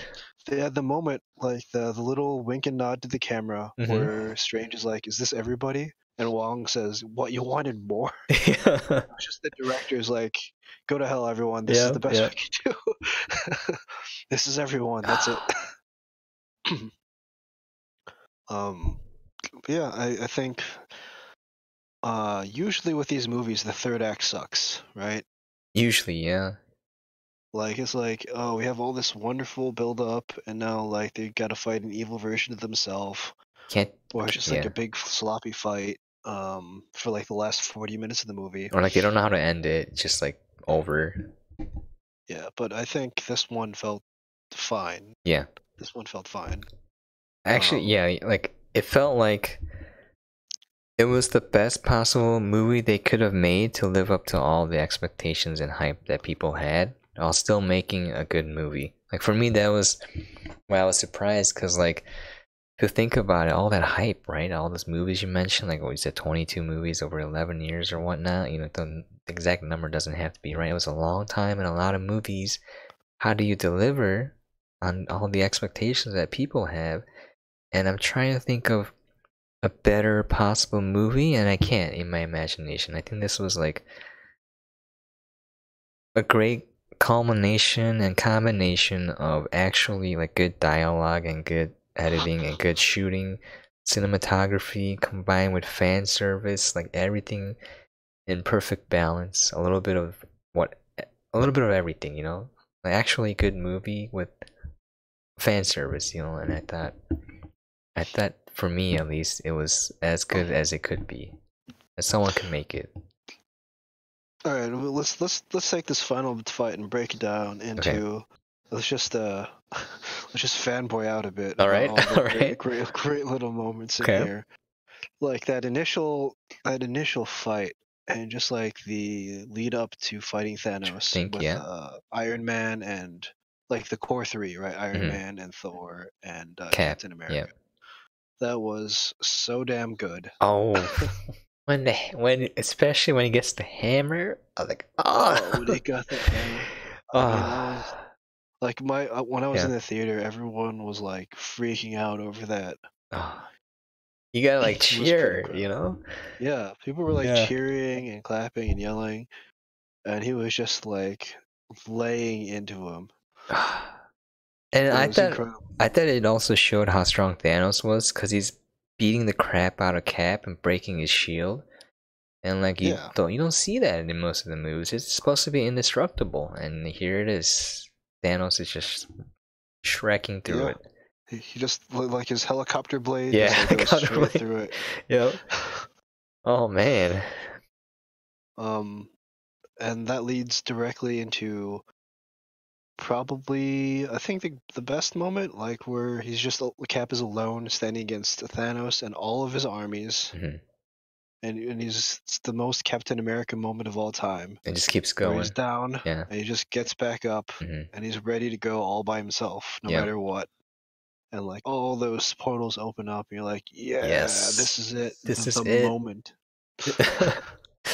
This is what we've been waiting for. Oh man. Like so many people. There's so many There's people. too many. And there's even more because Yeah. all of the people from Wakanda, like the whole army, Oh yeah. and then all of the random wizards that just show up. You're right. It's even like extras. It's like not even like Black Panther came. It's all of Wakanda came. Like all of Wakanda came. Wakanda forever. Like Okoye yeah. and like Yeah. and like even Shuri is there, the little sister. Yeah, yeah. And You're like, oh my god. they're just nerding out. It's just such a wonderful nerd out moment. It is, it is. Do you want to talk about the girl power moment? Okay. Yes, can we talk about that? Alright, so one thing this is they're playing so the premise is they're playing hot potato with the gauntlet. With the Iron Man, with the Stark Gauntlet, right? And Peter Parker ends up with it. Mm-hmm. And like, oh, they finally pay off the instant kill mode. There's like the legs like killing everything. The legs just pop out. He's like, oh my god, oh my god, oh my god, oh my god. It's like just like freaking out. And they're just murdering everything. Oh. Okay. I just want to go over it. Like, I thought it was too forced. It's like the message is kind of on the nose. It's like, oh, there's the white guy on the ground. He can't do anything. And then all the girls have to step in and save the day. But the reason why I thought it was forced was like, again, I'm just trying to contrast that moment with Black Widow's moment where, again, Black Widow doesn't have to kick ass. She does, right? And like you said, she beat Hawkeye every single time. I didn't realize that scene, but like the emotional strength that she showed in keeping everyone together when no one wants to be kept together, and like her sacrificing herself, and like all of that was because she was strong on the inside. It built her character very well. It's relatable. And in this scene, it didn't really make sense because why is there only girls there when it could have been guys, right? Or just like some characters didn't belong there. You know, Captain Marvel, or I understand, she's souped up, she's OP, she'll just bust through all of them. But you got Spirit Lady, you know, you got like other characters who aren't as strong. And like, it's like I got what you're trying to say here, like girl power, hooray, right? But like, I'm just comparing that moment to Black Widow as a character, and like, that was so well done. It was because she was obviously physically strong, right? But like her flawed character and her working through that to sacrifice herself for the greater good shows so much strength. And this scene here was the complete opposite. I'm just typing this one in chat. Sorry, I'm just gonna throw this in here. I'm trying not to. I turn alerts off, and I'm trying not to answer chat with the voice, cause like I'm trying to imagine a podcast. I'm just gonna take a little break here, but like let's take a moment. If you're joining us, duck out. Duck out. Dab out. Duck out. We're talking about the literal end of the movie. Yeah, just duck out for a bit, because again, this movie is really worth seeing without spoilers. It is. Based like a few things, like obvious stuff happens, like they all fight, you know. Yeah. But a lot of stuff along the way is not very obvious if you haven't been spoiled, so it's definitely worth it to see the movie without spoilers. Yeah. Also, I guess for our next podcast, I should have a bot there enter into chat, like alerts are off. I'm not gonna address chat directly. Maybe just type in it, you know. Like I think it's fine to address chat. Really? I mean, just remember to transpose the questions. Obviously, for the listeners only. I'm just trying to imagine a podcast setting where you get everything from listening to it. You can't see anything, so trying to imagine that kind of scenario. So you're right. We'll figure this out as we go along. Only episode 2, obviously, only gonna get better. Maybe it'll get worse. Who knows? Time will tell. We're taking Joe Rogan down. We're taking Joe Rogan down, exactly. Joe Rogan, watch yourself, because we're gonna be better. I'm just kidding. There's no way it's gonna happen. We're totally gonna be so much better than Joe Rogan. Yeah, totally, dude. I just have to, be super buff. Shave my head. And just talk about like chemtrails, whatever, THC. Yeah, THC, chemtrails, lizard men. Anyways. Flat Earth. All right, diving back in. Yeah, that again. I was Yeah. fine with the girl power thing. It was kind of a it took me out of the moment a little bit. Yeah, that's the problem I Then had I with was just it. like, yeah, it's fine. Like And just moved on with it. I would have been okay if it was Captain Marvel stepping in and be like, all right, we're gonna, I'll pass it to me, because like it's already established that her character is OP as heck, right?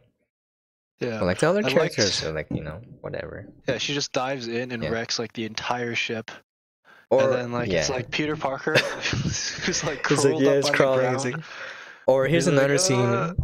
Here's another scene that I thought was better done in the very beginning of the movie, where they're holding down Thor, right? Is Captain Marvel putting him in a chokehold and just keeping him there, right? That was a nice touch. It shows how strong she is, because before, when they tried to hold Thanos down, it took Alien Bug Lady distracting him, right? And it took all these people trying to keep him down. They couldn't. But like, here's Captain Marvel just choke holding him, right? So like that was a great display of strength, girl power, whatever you want to call it. But like that moment, it was just like it didn't fit the flow to me. Just like it just took me out, like you said. Nothing against By the girl way, power, I think our 2 or 3 most powerful characters right now are all girls. Scarlet Scarlet Witch, Witch, Captain Marvel. Captain Marvel, and I guess Doctor Strange would probably be third right now. Yeah. I'd say Doctor Strange is probably the third. If not, like they're all pretty even up there. Depends on who's writing, I guess, right? Yeah, yeah. For me though, Because like Doctor Strange. I don't know if you remember this moment from it, but from Infinity War, but he took out a black hole. I don't remember. Did he? It was a really quick moment in the fight towards the like they only fight for like a minute, but Thanos literally throws a black hole at him, and he just turns it into a bunch of butterflies. Oh. And you're like, wow! Oh. Did anybody else catch that? I Anyone gotta else catch rewatch that? it. Because I Yeah. caught that. All right. All right. But yeah, for me, Black Widow is it. She turned from like a side character to one of my favorite characters yeah, after absolutely. Endgame. Yeah. Who else was in that scene? It was like her, Mantis, Okoye, Gwyneth Paltrow, and the rescue armor. All right, that Which was pretty cool. yeah, that was kind of funny. I thought it was a cool. nice touch because they're all in Iron Man. It's like a couple fighting together, I was like, it's nice. I expected the little baby to come in a little baby Iron Man suit too. It was a great moment where they're back to back firing. I think that was a great touch because it kind of showed how they came how far they came as a couple. Because she's always trying to get him to quit. Now she kind of accepted it. They're fighting together instead of trying to fight each other. Yeah. So they fight. Wanda fights him and almost just straight up takes him out. Yeah, because she's angry, dude. Like she almost just tears him limb from limb, and then he has to like carpet bomb the whole thing. Yeah. To stop her. And then they have Doctor Strange just sitting off on the side, stopping the water from coming in for the whole fight, which I kind of disliked it. They just kind of sidelined him. But yeah, that's okay. But it's fine. It's okay. Give us another Doctor Strange movie. That's what I want. I don't know if I need that. I want more magic. I think it works better with somebody else to bounce off of. Oh. I see. I think that would be ideal, but like that goes back to another tangent. The first Doctor Strange movie, I thought had the same problems where it was like the Captain America syndrome, like, all right, the first half kind of shows he's a jerk, and then instead of developing his character, all of a sudden he's like, he's fighting a bad guy, and then he won, kind of that thing. I wish it focused more on his development as a character and how he got to that point where they kind of skip over that. He goes to magic school. He goes to Hogwarts. Yeah, he goes to Hogwarts. He goes to Hogwarts, and all of a sudden he's a magician. and then he's a good guy, you know. And I wish that kind of added more to that development. Like he should have gotten to that point through struggling to overcome his own flaws. But that's just my opinion. But that's Yeah, what. it's Yeah. kind of unfortunate because the movie has Doctor Strange has the movie has some of my favorite things in all the movies. I think Rachel McAdams is probably the best love interest Yeah. by far. I don't know if it's her performance or just the way she's written, but I think she was great in that movie. Probably one of the best parts of it. And the ending. The ending was amazing, I. but everybody knows that. Yeah. Visually, I was like, okay, it looks visually very good, but it looked visually better than Black Panther. Yeah. At Yeah. least Some of the scenes looked. Black Panther, which was a movie that actually looked kind of terrible as far as CGI. It did. It looked fake. Like you could tell The it was practical CGI. effects were fine, Yeah. really good even, but like all of the CGI looked really bad in that movie, Yeah. and I'm not sure why.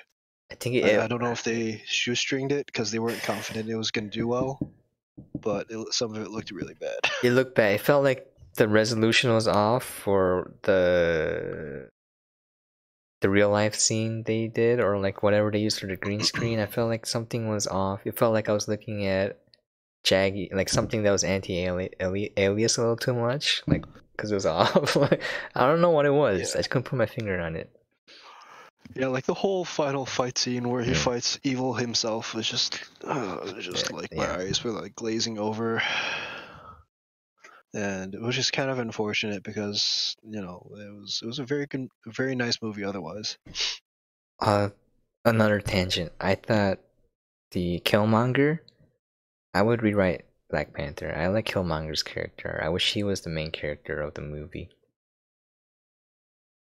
Yeah. I would agree with that. I would have given Michael B. Jordan a lot more time. A lot more time, a lot more development. Make him a tragic anti-hero or villain, whatever you want to call him. Because what's Black Panther's the actor's name? I forgot. Chadwick Boseman. Boseman. I like Robert B. Jordan more than him. He was just a regular nice guy, and Michael B. Jordan is this like deeply flawed character who's broken on the inside. Anyways, this is another tangent we can go into, but yeah, let's get back. Wakanda forever. Yeah. Wakanda forever. Yeah. Oh man. Yeah, and then how does the fight end? Oh right. So they're all like Thanos actually just gets the gauntlet. Like he takes off the Power Stone, he punches Captain Marvel in her face, and then he has the gauntlet. And then there's that moment that Tony looks over at Doctor Strange. Yeah, he's like nodding in. He has the finger up. Like, is this the one? Oh, okay. Yeah. This is the one. This is the one. Yeah. And Tony already knew at that point. I felt like that's. He suspected. Yeah, he suspected. I bet he suspected. Like he's a pretty bright guy, that Tony Stark. And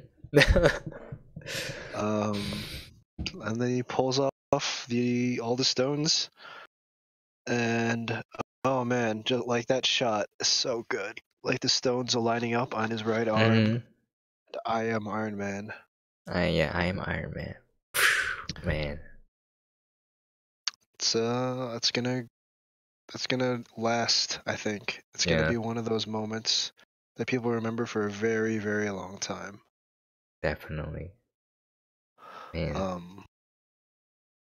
And then he's dead. Yeah, Tony Stark is gone. He's gone.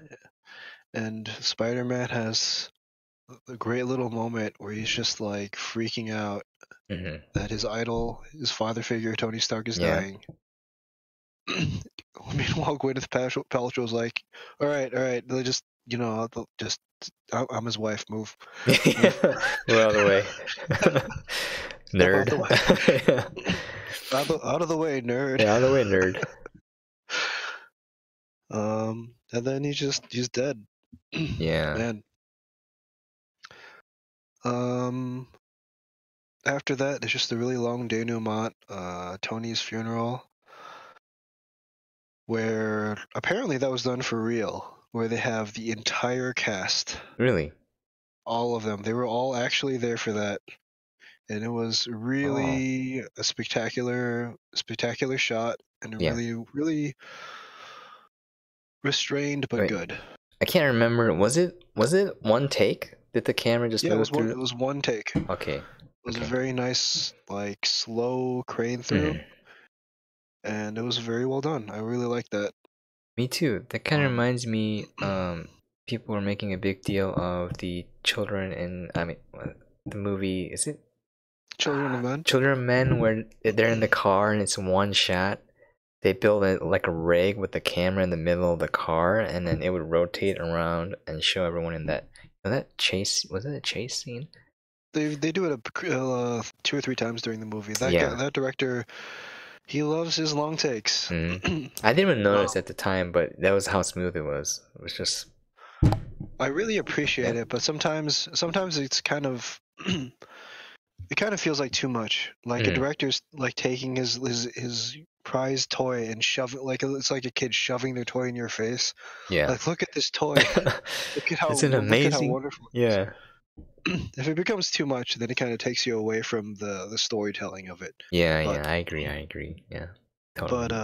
but yeah, it is a wonderful art, and something that, like, people go too far in the opposite direction with like 50 million cuts between every punch.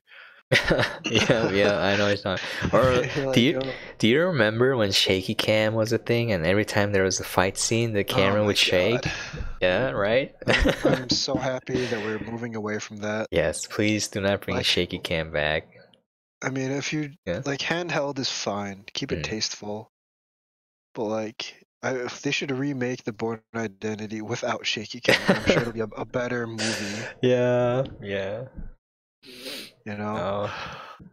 Oh, Um, but yeah, and then we have that terrible, wonderful moment where John Favreau is talking with Morgan about cheeseburgers. cheeseburgers. Like, Oh man, I get cried. I cried. like, I'm come like, on, come on. damn, you got me. Now I want cheeseburgers. You got me. Ah. I definitely teared up there, Hmm. and then we have, I don't know, what did you think of that? Do you think that was like um just the directors like trying real hard to get the tearjerker out? I think it was just maybe I thought it was kind of like showing that life will go on, kind of thing, you know? Moment where it's like everything's gonna be okay. Cause I remember now. There's gonna be a scene where after Tony snapped his gauntlet, right? There's gonna be a scene where he met his daughter in the future, and like she was gonna talk to him, and like that meeting was supposed to be a tearjerker moment where like he knows he can't see his family again, but like his daughter's kind of showing him that everything's gonna be alright, that she's gonna be alright, right? And the reason why they took that scene out was because when they showed it to the audience, they didn't understand what was happening. You know, so they took that out, and I think they replaced it with that scene instead, which was more understandable. And I think that they had the same intention to kind of show that, all right, even though her father is gone, there's all of these people that are willing to take care of his family, you know, as well. I think it was a really touching moment too. That's true. I think that was their intent. Maybe I don't know. Maybe they're trying to get the tears out. Who knows? I don't know. I mean, Yeah. they succeeded, man. Let me tell They you. succeed. They succeeded. I was just thinking about food at the time, so I was like, I was getting hungry, so I didn't cry. I was just like, I think I want a cheeseburger. That sounds good. And I I ate mean, and it. it was really powerful because it Yeah, works as dialogue, like, with a kid. it does. I don't know if you work with a lot of kids, but that's Yeah, like such a toddler line. I want it cheeseburgers. it felt real too. Like, Yeah, it felt really real. yeah, it did. I think most of that movie felt real to me. Is that some moments which I understand was Like the to move the super, plot forward and stuff like that. I get it. Yeah. yeah, like all like the fantastical Mm. stuff is a wonderful spectacle, and it's like incredible to look at. But then like all those grounded human moments are just like so good. Yeah, I think. Dang, we hit almost 3 hours, but I Oh think my that's a god. good place to end there. So like, I think this is what we'll end with. So like, for me, the reason why I really liked it was, for a movie, I don't care if from start to finish the entire plot line is perfect or if it's filmed well, filmed well, because for me, the things that I remember of movies is like the moments, right? The moments in there that stick out to you, good or bad, and that's what makes up my memory of the movie. It's kind of like real life too. You don't remember what you do every second. Like it doesn't matter. It's the moments that stick out to you that kind of define your life and your memory of it, good or bad. And for me, this movie had so many like grounded, like you said, character moments that were so real and relatable and moving and powerful that those shine so brightly that kind of covers up the flaws that it has. And that's what I'm looking for in a movie. So if I know you might disagree, but this is like No Country for Old Men, like There Will Be Blood, like all these critically acclaimed movies that are extremely well shot, well acted, um, you know, well put together. It doesn't touch me because it doesn't have those moments. Or I can look at it and appreciate it, like if you want to study it and break it down. But something like this Endgame, it had moments where it stuck with me. And it had moments where it let me down too. But like overall, it's those moments that I'm looking for in the movies. And it doesn't have to be perfect. Yeah. Yeah. For me at least, I don't Well, know how other people watch movies. That's how it is for me.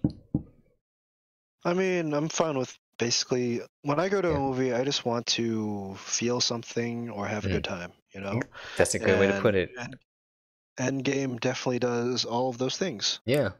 Um, It's a great definitely time. has some flaws, Yeah, definitely. I didn't but notice them until you pointed out some of them, like the pin particles and everything. But yeah, it's yeah, stuff that like I realized at the time, and I'm just like, I'm just gonna move past it. yeah, We're just gonna move past it. Doesn't matter. doesn't matter. It It's a didn't movie. matter. Yep. Doesn't matter. It's a movie. Like again, good movies have flaws, but they're well made, and Hmm. they help you move past them. They give you enough momentum to just hurdle over those little tiny flaws, or sometimes gaping flaws, and just have a good time. I can't say the same about Star Wars, and I think I'll end there. Last But I Jedi mean, is well, that's a garbage. discussion for another day. Last That's Jedi is discussion for another garbage. day. Another day, Sam. Hot Another garbage. If day. you took garbage and then took a dump on it and lit it on fire, that's what I would describe. I'm just All right. overreacting. I'm kidding. It was a serviceable movie. All right. So, final thoughts. 5 out of 7. Great ass. Great ass. Oh, dude, we skipped over that part.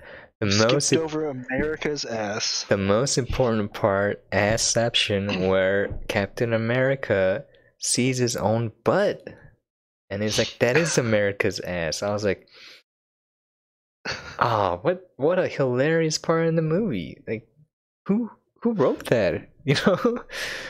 Who thought of that? Um, Genius." the Yeah. the best part of that scene is again the framing and the blocking of that final shot where Uh, he's victorious and like his past self is like sprawled out on the yep. floor with like one arm like bent out and his butt's just sticking up in the air. Yeah. And you're like, Uh, yep, that's America's yeah. ass. Oh, and the funny thing is, I almost missed that scene because I went to the bathroom and I came back just as it was starting, and I already knew what was gonna happen because you told me your review, so I was like, this is the ass that he was talking about. I'm sorry I had to spoil the ass for you. Oh no, it's okay. Now, like, if you didn't tell me, I wouldn't had known what was happening and it would have gone over my head, but like, I was like, all right, I've been expecting it the whole movie. I thought it was gonna be like Hulk or something, or I don't know, maybe Black Widow, and it just turned out to be Captain America. All right, right.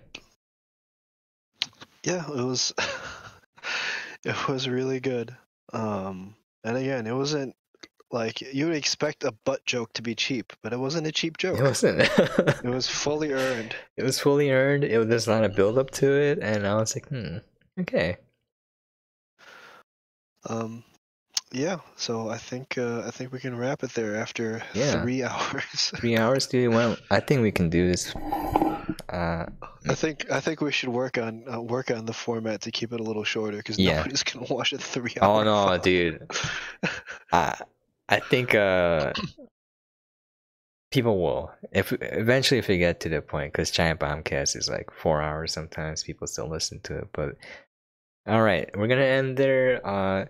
Let's see, topic for next week: Thor Ragnarok. We'll be back probably around sometime Saturday night, unless people aren't free. Then we'll schedule it for another time. But Thor Ragnarok and why it's the best movie for me.